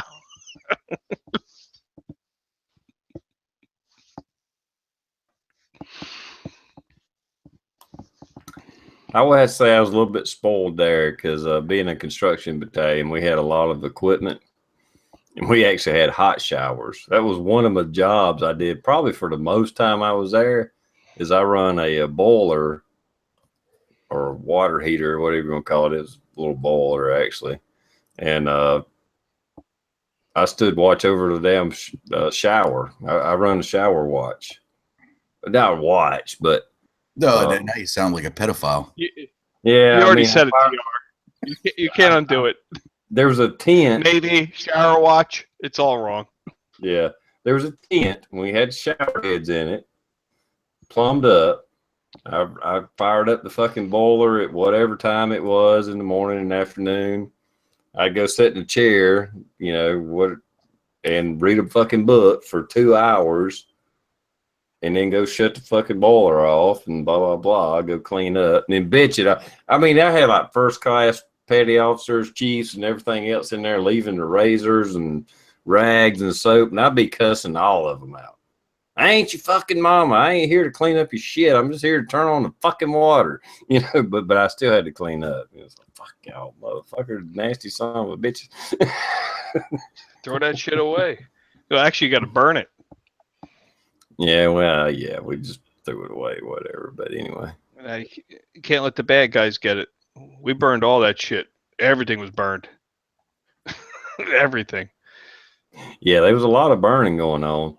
In one of my videos, you actually hear me talking about that because there was a burn pile and people were throwing shit in it, and it was one of the Farmageddon videos when Pops threw that fucking 50 cal in the damn fire, and me and Coda Boy and SoCal's talking, and I was like, yeah, I've seen a bunch of like AK-47 rounds go off, and because that's what happened. I mean, literally, we had a burn pile going. And somebody threw a box of some shit in there, and all of a sudden, next thing you know, fucking AK-47 rounds was fucking going off. But what the fuck?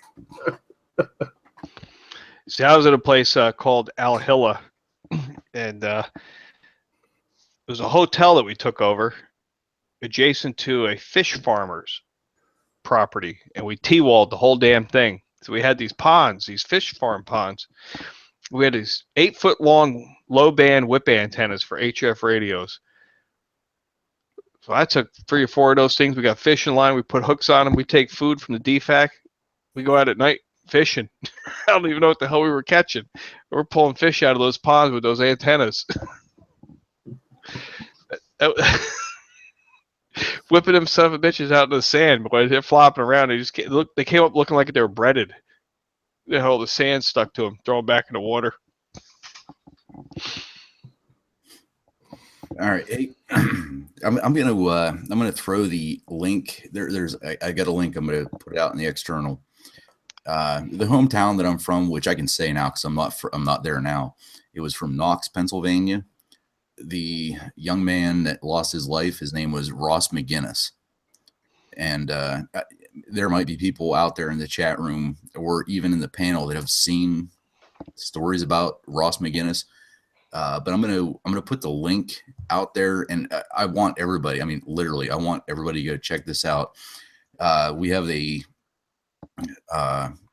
local group from Knox that it's called Hunt of a Lifetime. It's nationwide, but they tell Ross's story, and there's actually a guy that went on a hunt. I think it was elk that he went hunting for. I'm not sure. It's been a while since I've seen the video, but he tells the story of how Ross saved this whole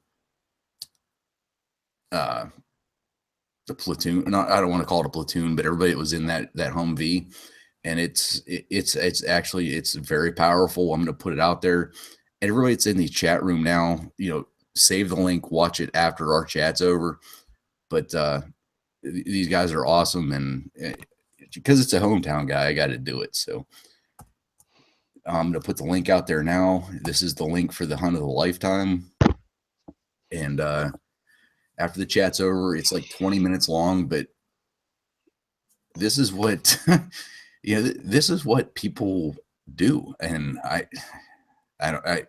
it stuns me. It stuns me that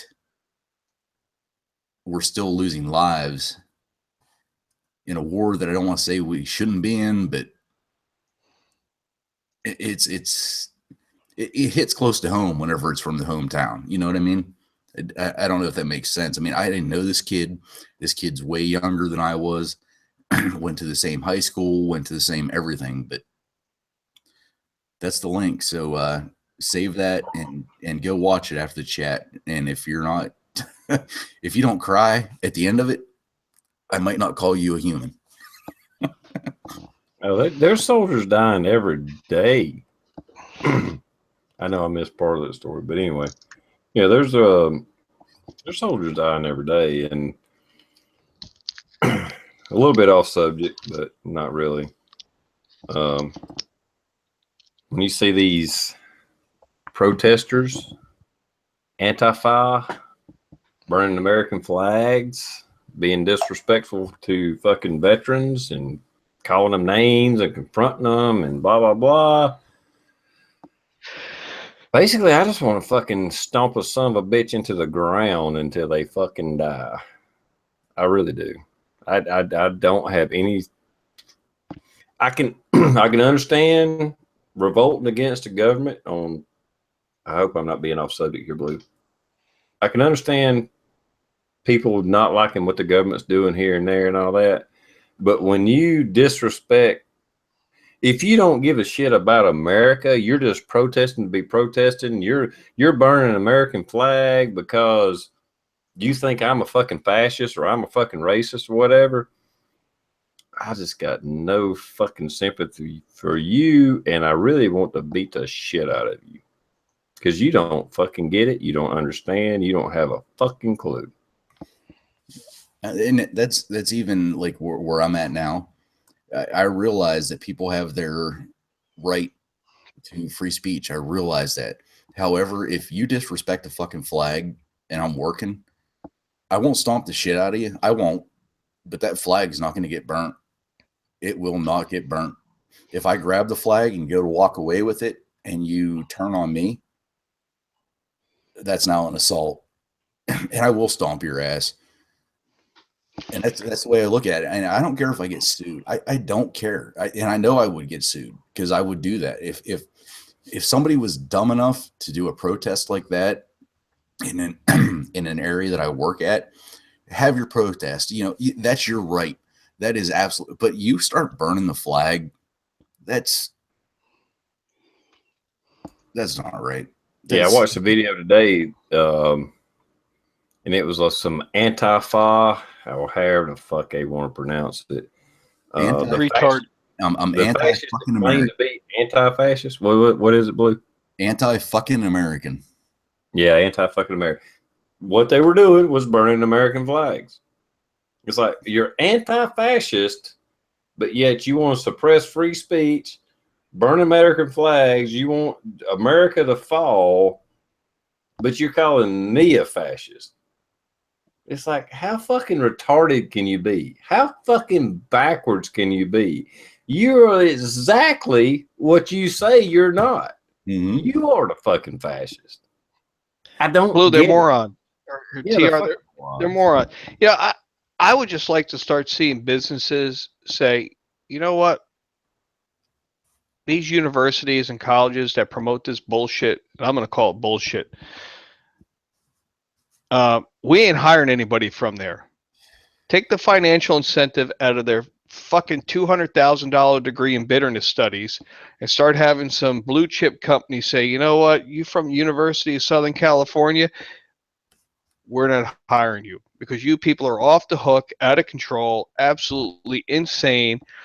We don't want that drama in our company. I think if you get a couple of companies, some big ones that say, you know what, Yeah, we're not accepting anybody from this school.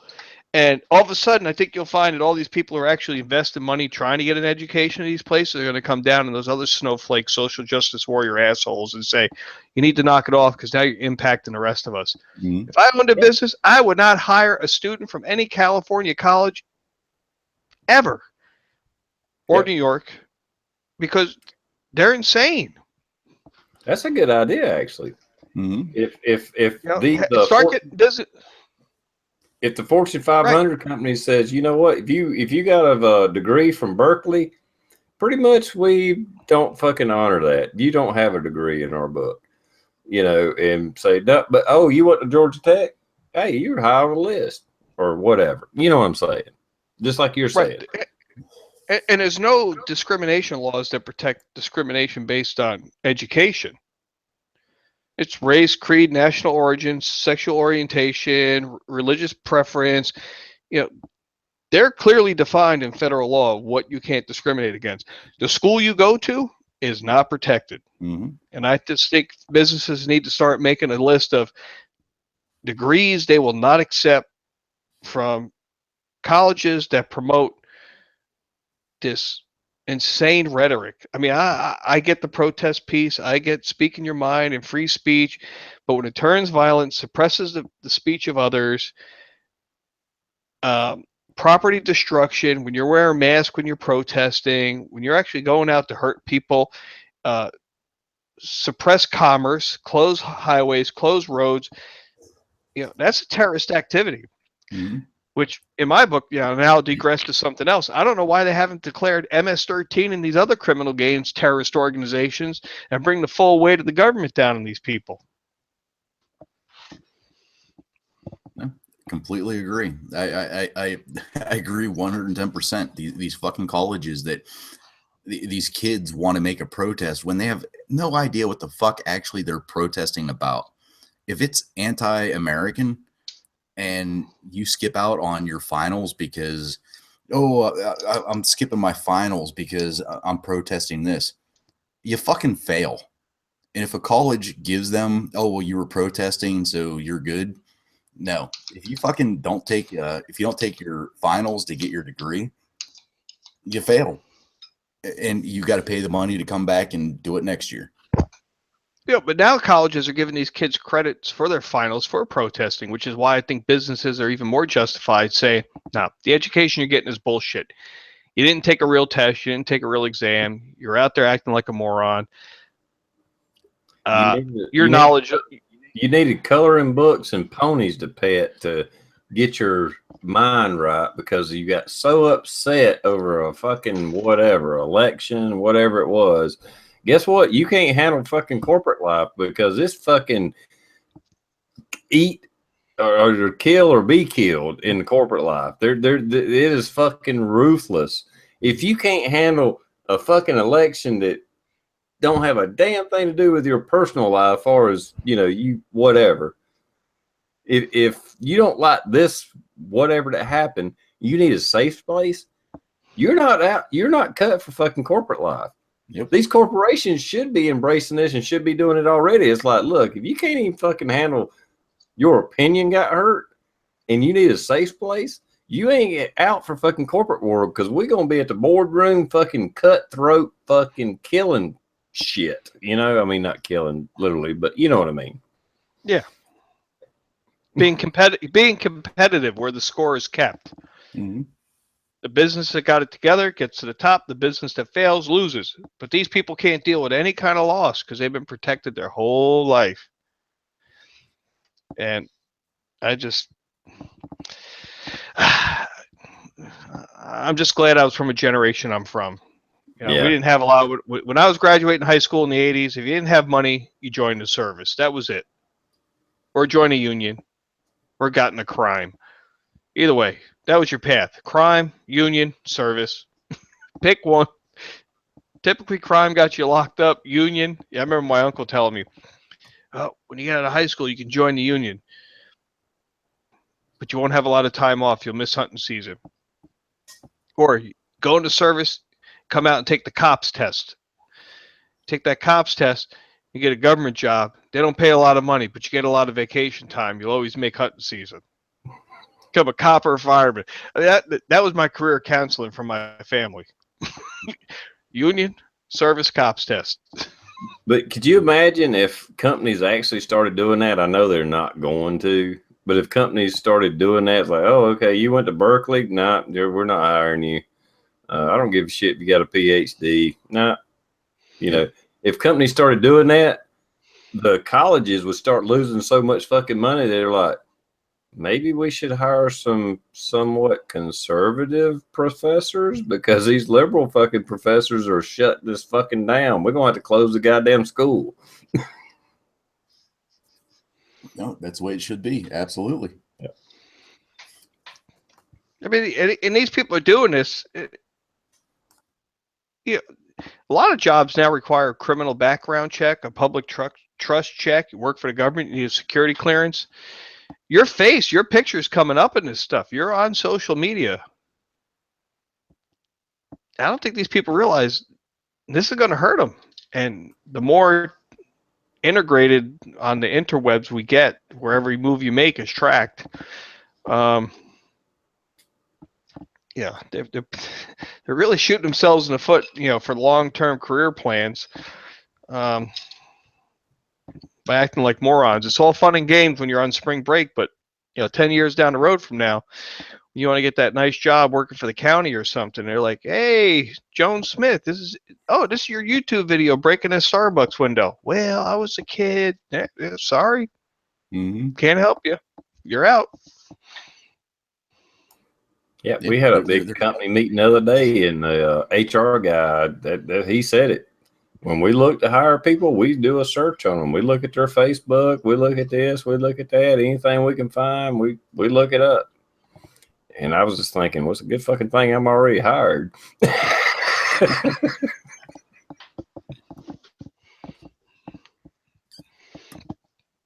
the thing, I don't care what anybody says. These chats don't demoralize the values of Americans. The value. I mean, we go off topics. We sometimes get downright stupid. But these chats should have absolutely nothing to do with pay raises, pay grades. You know, your employment, because if you're offended that I feel strongly about America and all these assholes blocking roadways should be ran over, hey, you're the problem, not me. Well, I do live in South Carolina, so the shit I say on the internet and these chats is pretty much kind of just, for the most part, the way the state thinks. You know, I mean, even transplants from up north, when they come down here, most of them, I say most, kind of are more on the conservative side. I won't say all of them or whatever, but you know, the ones I run into, they're like, hey, I need to get AK-47. I can't buy one of them in New York where I was from all my life. But I need AK-47 now. I can buy one here. And I was like, hell yeah. I can't think of anything I've heard that crosses the line in your chats, TR. I mean, yeah, never heard anybody advocating for violence or hurting anybody or denying anybody their rights. I mean, yeah, a conservative political position, and while I came close to being criminal to be a conservative, you know, it's dialed back a little bit, but not to say it won't happen again. But and TR always says it best: your rights stop whenever they infringe on mine. You know, I mean, that's the bottom line. And I really think that people need to take up a stand on that. You know, there was, oh God, there was just within the past couple weeks, one of those ass fuck me people, they ran out into the road and they ended up getting ran over. And you know, the local jurisdiction was like, you shouldn't have been on the fucking road. You know, and that's what needs to happen. I don't know if it's the same video. I saw one today. I don't think I reshared it. Anyway, and it's like a car, you know, they blocked traffic. And a little minivan or whatever kind of pulled up. Well, they all jumped on the hood of the damn minivan. They're beating on it and all that. And finally, they just said, like, fuck it. They just took off and run over like 2 or 3 people. It's like, look, when you started attacking me, the way I look at it, that was self-defense. I got to get out of there. Next thing I know, you're going to drag me out. We've all seen it. Anybody in my age range, at least. The LA riots, where they drugged the fucking truck driver out, beat him within an inch of his fucking life. Reginald Denny. What's that? Reginald Denny. Yeah. If you've seen that, you understand that if you stop and let them drag you out of the fucking truck and kill you, that means when they stop you and they get in front of your fucking vehicle, I don't give a goddamn if it's a fucking VW Bug from 1969. It don't matter. Once they do that, they block you and they start beating on the fucking vehicle.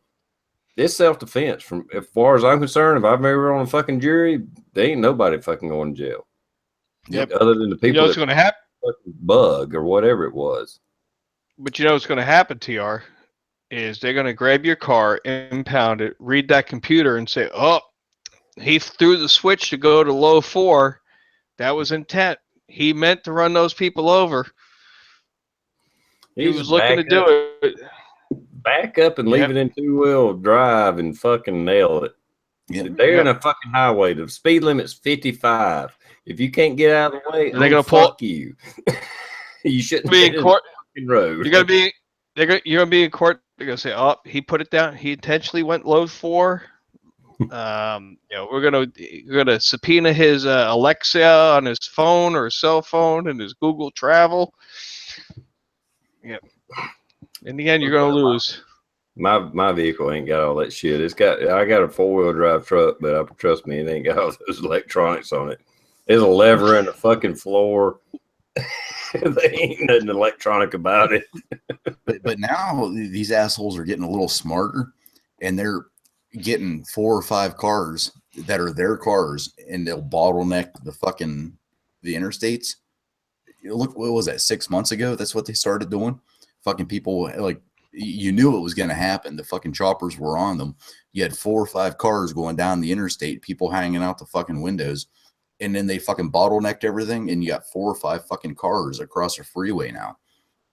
Yeah, I just hope somebody has a bigger car than I do that fucking pushes through them, but fuck that. I mean, no. Why can't the cops come the other way, like a lane reversal, and go arrest them? And they should be. They absolutely should be. 110%.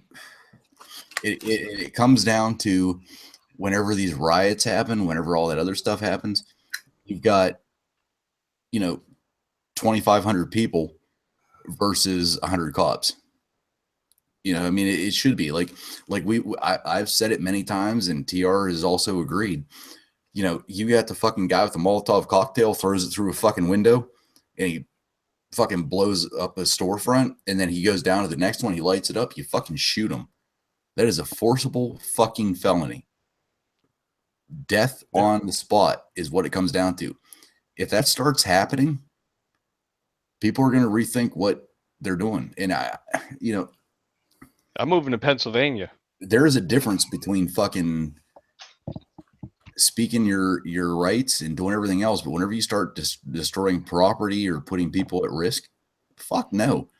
You start throwing, I mean, Christ, you fucking, if I'm at the front line at a riot gear and I've got my shield and I've got my helmet, my fucking everything else, you start throwing fucking bricks at us, that brick could fucking, it could kill me or seriously injure me. You fucking hit me in the head with that could kill me. Fucking start dropping them.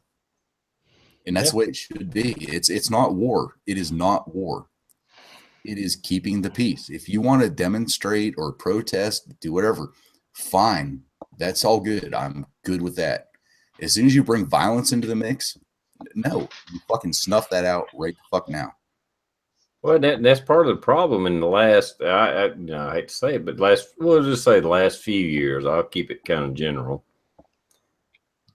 Somehow they equate violence as being free speech. Violence has nothing to do with free speech. You cannot fucking hit me. You can't fucking throw shit at me. That becomes assault. I have the right to fucking defend myself. No, that is not fucking free speech.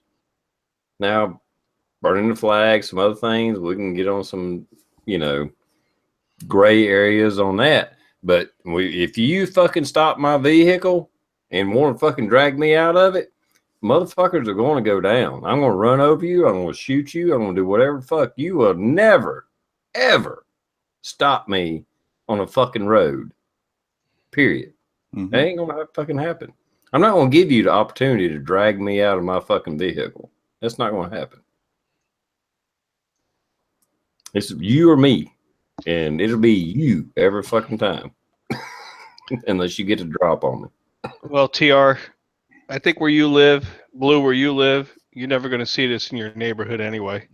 Like I said before, every time this happens, it always seems to happen in these enclaves that promote this type of violence. Are you talking about the mayor that the dumb bitch was like, give them their space to destroy so that they will diffuse themselves and then everything will be good tomorrow? Well, that was up the road here in Baltimore from my house. Yeah, I'm thinking of what's the state below Washington State? Oregon. This last election, right? So Oregon, which is a very progressive state, voted for the progressives. They went Democrat. And people rioted and destroyed businesses and property, communities that supported the rioters' position. I mean, these are businesses and people that were on the rioters' side, and it destroyed. They destroyed the people that were supporting them. I'm sitting on TV, out at the retreat location, which is kind of nice on the mountain, saying, "Man, I'm so glad this ain't happening here." But I'm like, you're smashing this guy's business up. He's on your side. Well, maybe not the violence piece, but at least political or ideologies-wise. Are you people morons? You're smashing your own people's stuff. Mm-hmm. Breaking cars, beating people up. Because they are morons. Especially this Antifa. This Antifa is really got me riled up because they're basically anarchists, I guess. I don't know what the fuck they think they are, but they're against anything. Anything. It don't matter what it is. You could give out fucking puppy dogs and free money, and if a conservative was behind it, when I say conservative, a libertarian or a Republican, whatever, boom, we're going to have a protest and we're going to burn shit down. We're not having that shit. I mean, that's basically what they do. All those people are against two things: judgment and accountability. That's what they're against. Any form of judgment, any form of accountability sends them into a tailspin. That's what it boils down to. Want to judge them or make them accountable? They recoil. Well, why else do they wear a mask? I mean, I can't imagine any fucking protest I would ever go to, no matter what it is, that I would wear a mask, because if you're wearing a mask, evidently you want to do some shady shit and you don't want anybody to know who you are. So you're there intentionally right off the bat to fucking break some kind of law. But you're protecting yourself from accountability and judgment. That's what all these protesters, it boils down to. They don't want to be subjected in any way in their life for whatever they do to be judged or accountable.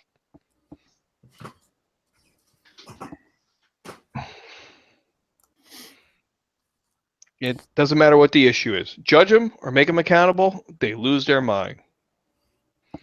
And sadly, that's why these are the people that, I mean, we only going to live so long, and eventually these fucking piss ants are going to be in charge. Hopefully not the ones out there protesting, but this generation, we should say.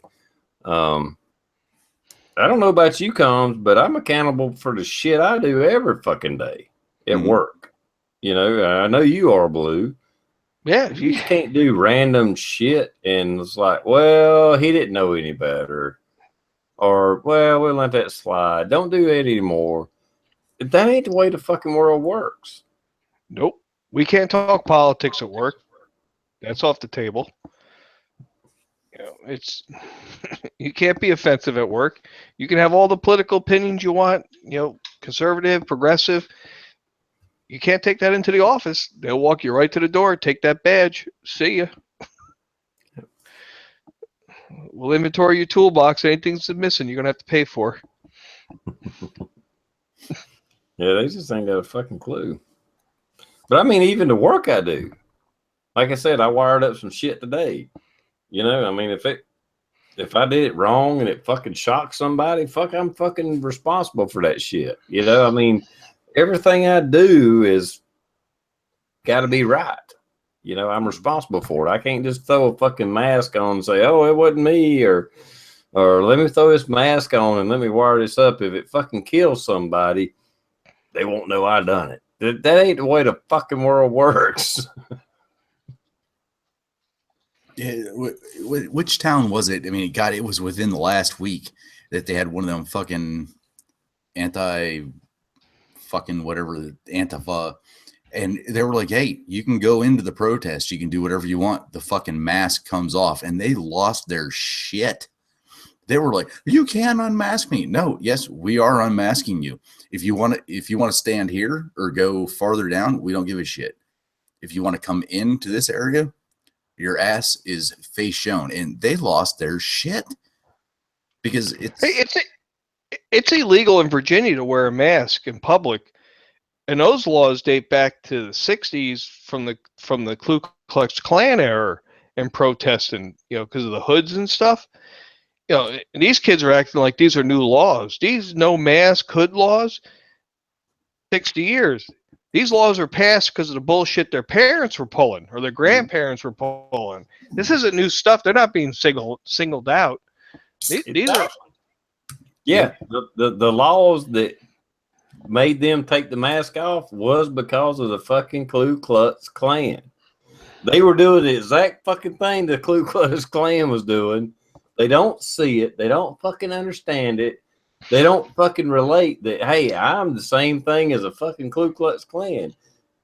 And they still don't fucking get it. They're like, oh, no, I should be able to wear a mask and fucking blow up the whole fucking town. That's my free speech. That's my First Amendment right. No, the fuck it ain't. Nope. No, it is not. Nope. You want to protest? Show us your face. Be accountable. Yep. Yeah, and the other thing about free speech is free speech The First Amendment is your right to protest the government. You can't protest me. Your First Amendment does not apply to me. Period. You can't get in my face and fucking cuss me out and fucking push whatever the hell. No, the First Amendment, read your fucking Constitution, has to do with your right to protest grievances against the government, and the government cannot shut down your free speech to protest against them. That's it. Doesn't mean you can wear a mask Lawfully and burn the goddamn city down. Yeah, here's a Lawfully, question I have. You have all these anti-fa fucks running around, and they get away with whatever. How quick do you think they'd be shut down if everybody on this chat panel, everybody in the chat room showed up at that same fucking protest? That shit would be shut down so quick. Because and I really think the local law enforcement would be like, all right, yeah. Because you take care of your own, you take care of your own home. I mean, that shit ever came to our area, fuck, that would be shut down so quick. I'm actually seeing the Antifa movement, and maybe it's just, random videos, I don't know, where they becoming the minority and people are pushing them out and fighting back. And I got a feeling this shit's going to play out. Daddy, I got hiccups. Oh, yeah. I got a feeling it's going to play out, and this is going to disappear pretty soon. I hope. Well, they don't have they don't have a message. I mean, they were crying over, Trump's victory. That was their issue, but it's petering out. And I think at the end of the day, for these guys to do the bullshit they're doing, it costs money, and they don't have jobs. There's only so. I think they blew their wad of cash that they had in the beginning, and now I think it's good. I mean, the attitude's going to stay there, but I think over time, these protests and the violence will fade away on this issue or this period of time. I mean, there'll be a new generation that comes up that's pissed about something, but I agree with TR. I think this is it's losing steam because they didn't pick up the momentum they were looking for because of their conduct. They were over the top. They went too far. They were too violent, too destructive, and attacked their own. They engaged in this violent, destructive behavior in the geographical locations that were politically aligned with them and lost the support. And actually, that is a great video. I saw it on my YouTube feed the other day. It's like anti-fucks, whatever the hell they're called, attack each other. Whenever people start like going against them, they have no idea who is who, and they start fucking clubbing their own people. They start punching their own people. I laugh my ass off over that. I was like, man, that's some good stuff, because they're not organized. They're not anything. I mean, they are a threat. Don't get me wrong, because we've all seen the, we're going to take weapons to the next protest. We're going to do this at the next protest. But man, they fucking hit the shit out of each other in like a 5-minute blip. Do any of you guys know what that video is called? I know you guys have seen it. Well, I've seen a few of them where they start attacking each other because they don't know who's who. Yeah. They're just fighting to be fighting. And it's like I said, they're so ironic. They're anti-fascism, but they want to suppress free speech. And if you care about your country, you're a fascist. Everything they fucking believe in is totally fucking backwards. And it's almost comical, but it's not. And it just irritates the shit out of me. TR, I bet a third of them are doing it out of peer pressure. They're looking for a date or something like that. Yeah, they're just going along to get along because that's what all their buddies are doing. Mm-hmm. Maybe even 2/3. Maybe it's just a third of them that are just like insane. And Jimmy and Jill are going, I got to go protest for the cause because grandma did it in the 60s. Grandma Yeah, they're just protesting to be protesting. They don't even know what the fuck they're protesting against. All right, Grandma's sitting down at the Villages right now, drinking a bottle of red wine at 4 o'clock in the afternoon, waiting for Grandpa to pick her up in the golf cart. Yeah. Oh, it's insane. It is. I think most of America sees it. Most of people, but it's the spin media puts on it and how they present it makes it look like they're in the good most of the time. I mean, and we know this, and most of the people that watch news and shit know this, but that little percentage they hit that, oh yeah, look, they're protesting this, and these guys attacked them. No, they didn't. They was fucking retaliating. Like 3 of them got fucking put in the hospital, and they was just fighting back. Not fighting back. But they'll make them out to be the bad guys. Mm-hmm. Yeah. I live 35 minutes from D.C. All nice shows, shops, restaurants you can go to. Ain't worth it. I just don't go because you never know. It's just easier to stay here in Virginia. Than to go down there and deal with what could happen. Yep. But you have a good point about where these protests happen. They're not gun-friendly states. They're not typically red states. That's why they don't happen there. In downtown Greenville, where I live, or hell, even Atlanta. Atlanta is fucking liberal as hell. But the rest of the state is red as all get out. It's conservative as it can get. And all those people got to get up. All those people got to get up and go to work in the morning. They ain't got time to protest. Yeah, exactly. That's what pisses me off. And if we were to go out and block these things or do whatever, this shit would shut down so quick. However, we have responsibilities. We have this. We have to provide for our family. We know what we have to do to retire. We're smart thinking people. At least I would like to think so. But God, could you imagine if Farmageddon showed up at one of these protests? Could you imagine? Holy shit, that thing would be shut down in. Oh yeah, arresting all of us. And it's like, oh shit, look at this, look at that. No. Oh fuck no. No, these assholes shutting down traffic. The Farmageddon crew shows up, fucking bashes their fucking head in. That's what needs to happen. However, we are responsible enough to know it should happen. I think it should, but I'm not going to lose my job. TR's not going to lose his job. And it's one of those deals. If it hits close to home, I think we'd be on the front lines. But I think that's a good point there, Blue. People like this group here know if you act up, there's going to be consequences.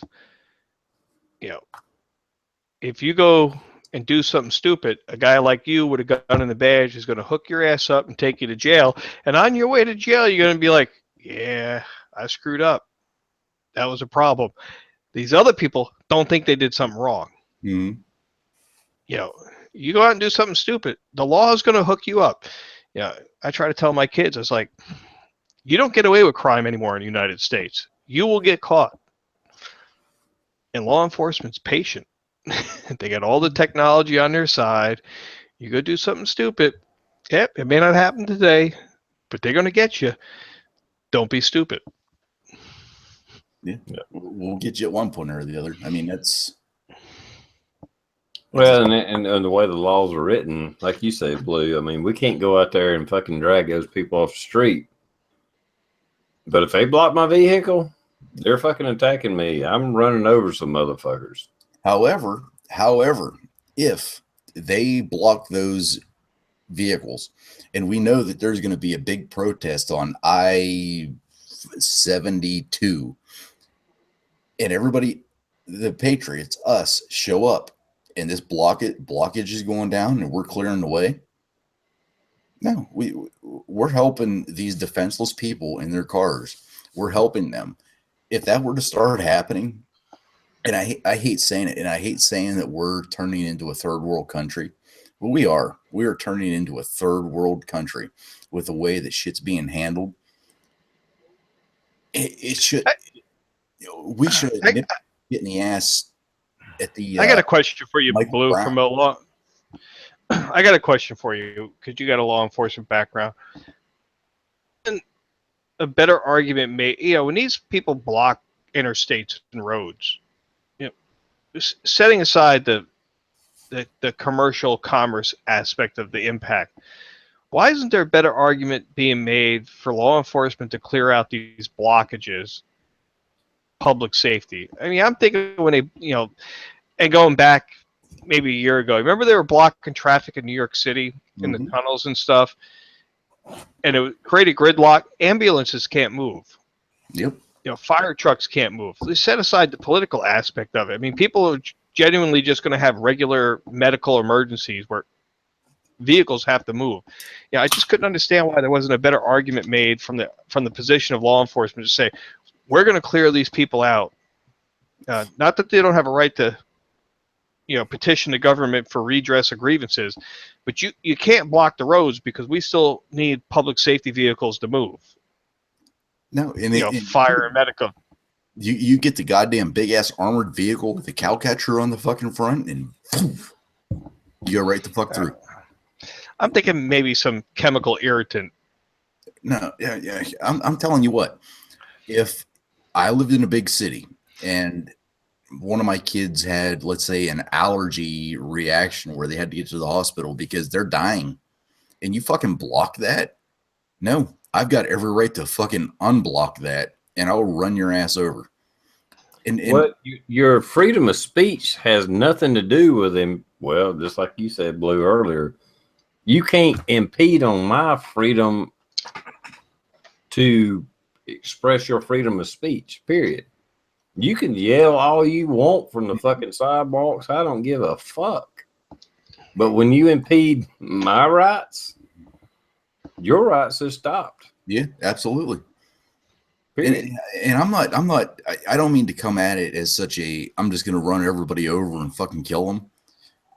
But if any of our mothers, any of our grandparents, anybody else had to get to the goddamn hospital because they're having a medical emergency, and we've seen it how many times, how many videos have you seen where they're trying to stop the ambulances, stop this, bullshit. That ambulance has got to get somewhere. You have no right to fucking stop it. You move those people and you move them now. You give them commands, you do whatever. If that doesn't work, what choice do you have but to up your own game? Run the motherfuckers over. Run them over. And this is where the local politicians should get out there and say, even if they're sympathetic to their message, y'all can't do this because children could be. Maybe that's what my disappointment is. It's hard to articulate what frustrates me.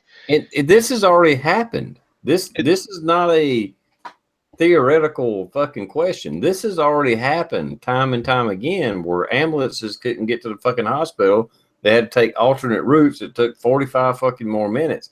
This has already happened. Mm-hmm. Yeah, and maybe that's where my frustration lies.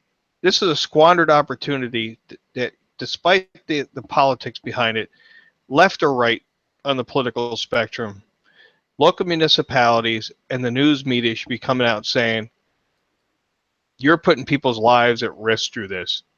And, you're damaging your own message, even if they're sympathetic. Let's say the local politicians and the media are sympathetic to the message and the cause. A responsibility to come out and say, listen, you're putting people's lives at risk. You're going too far with this. And that's what disappoints me. You don't hear that anymore. No. Like the mayor in Baltimore. Well, we got to give him time to blow off steam. Give them a place to blow off steam where they're not putting people at risk. Open up a stadium and say, have a pillow fight. I like that. Transportation, But you know, you did bring a good point. You know, the shit that we see on the news and stuff like that probably not going to happen here. But they ain't. I'm just telling you right now, dude, they can fucking go back and look at this or whatever. But I am not giving people the opportunity to drag me out of my truck and beat me to fucking death. If you block the road, I'm running over your fucking ass. Period. Hey, TR. I'm not even gonna fucking slow down. TR, when I was looking for a liquor store to get you a gift card on Google Maps down in Travelers Rest, I seen the roads that are down there.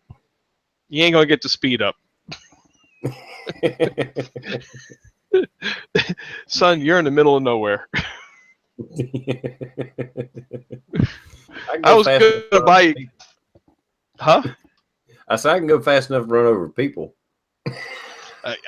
I was going to get you a gift card so you can get your donation to your Patreon account and to find a reputable liquor store in your town in Travelers Rest.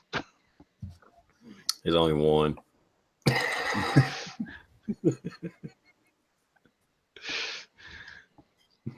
There's only 5,000 people here. One liquor store is enough to cover everybody. The town I'm in West Virginia have what they call the booze cruise. We actually drive through, and they bring the booze out to the car. We don't have those here. All right, guys. The drive-through liquor store. It is time. Yeah, we don't have it. Some states have them. We don't have them. All right, guys. I hate to do this, but it's about midnight. Been a long day for me. I worked today, and our audience may be getting tired. I don't know. But let's go ahead and wrap this up. And I'll give you comms prepper. Do you have anything coming up you want to tell everybody about, or whatever? I'm getting ready to start a new channel. I'm going to start segregating out some of the topics. I'm going to create a new YouTube channel called Off-Grid Solar and Water, so I can separate out my rain harvesting activities and my off-grid solar power from my comm stuff. That was a great recommendation that came from Big Meat Sunday. I got a little bit of on the phone. He gave me some really great ideas that I never thought of, so I'm going to go ahead and create a separate channel to do that. This weekend I was grounded, so I didn't get no retreat time in, but next weekend I'm going out to the retreat and hopefully make a video or two on my solar power out there. We're going to add some internet to it so I can actually monitor it remotely, maybe make a ham radio video and trip over a 12-pack. There you go. Sounds like a plan. And as always, thanks for having me. Oh, absolutely. It's an honor to have you on here, man. I've been following you for a long time, and I know some other people out there have it too. Blue 823, what's up, man? No, I've got nothing coming up in the near future, but I just want to say thank you to the guys out in the external.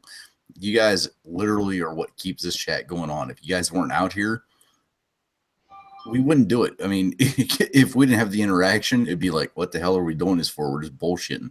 But thanks for you guys out here in the external. I'm going to throw the link up again for the Ross McGinnis right at the end. I hope if you guys have, I think it's like 20 minutes long. If you guys got 20 minutes after this chat ends, check it out. I mean, that's what these guys, these servicemen and women are doing. So thank you for that. And TR, we'll see you the next time. And actually, I might be able to make Tuesday night, I think. So other than that, nothing. All right, cool. All right. Well, later, everybody. Thanks, everybody, for coming by. I know there's a YouTube glitch. Probably had a little bit smaller audience than we normally have, but it wasn't too bad. So, I mean, it really don't matter. But at the same time, if it wasn't for all you guys and gals coming out here and chatting with us out there having a conversation, Blue's right. I mean, if we only had like 10 people every week, I'd stop doing this a long time ago. So everybody seems to enjoy it. I appreciate the interaction and the conversation, and that's why we're here. So anyway, with that, Later, everybody. We'll see you later.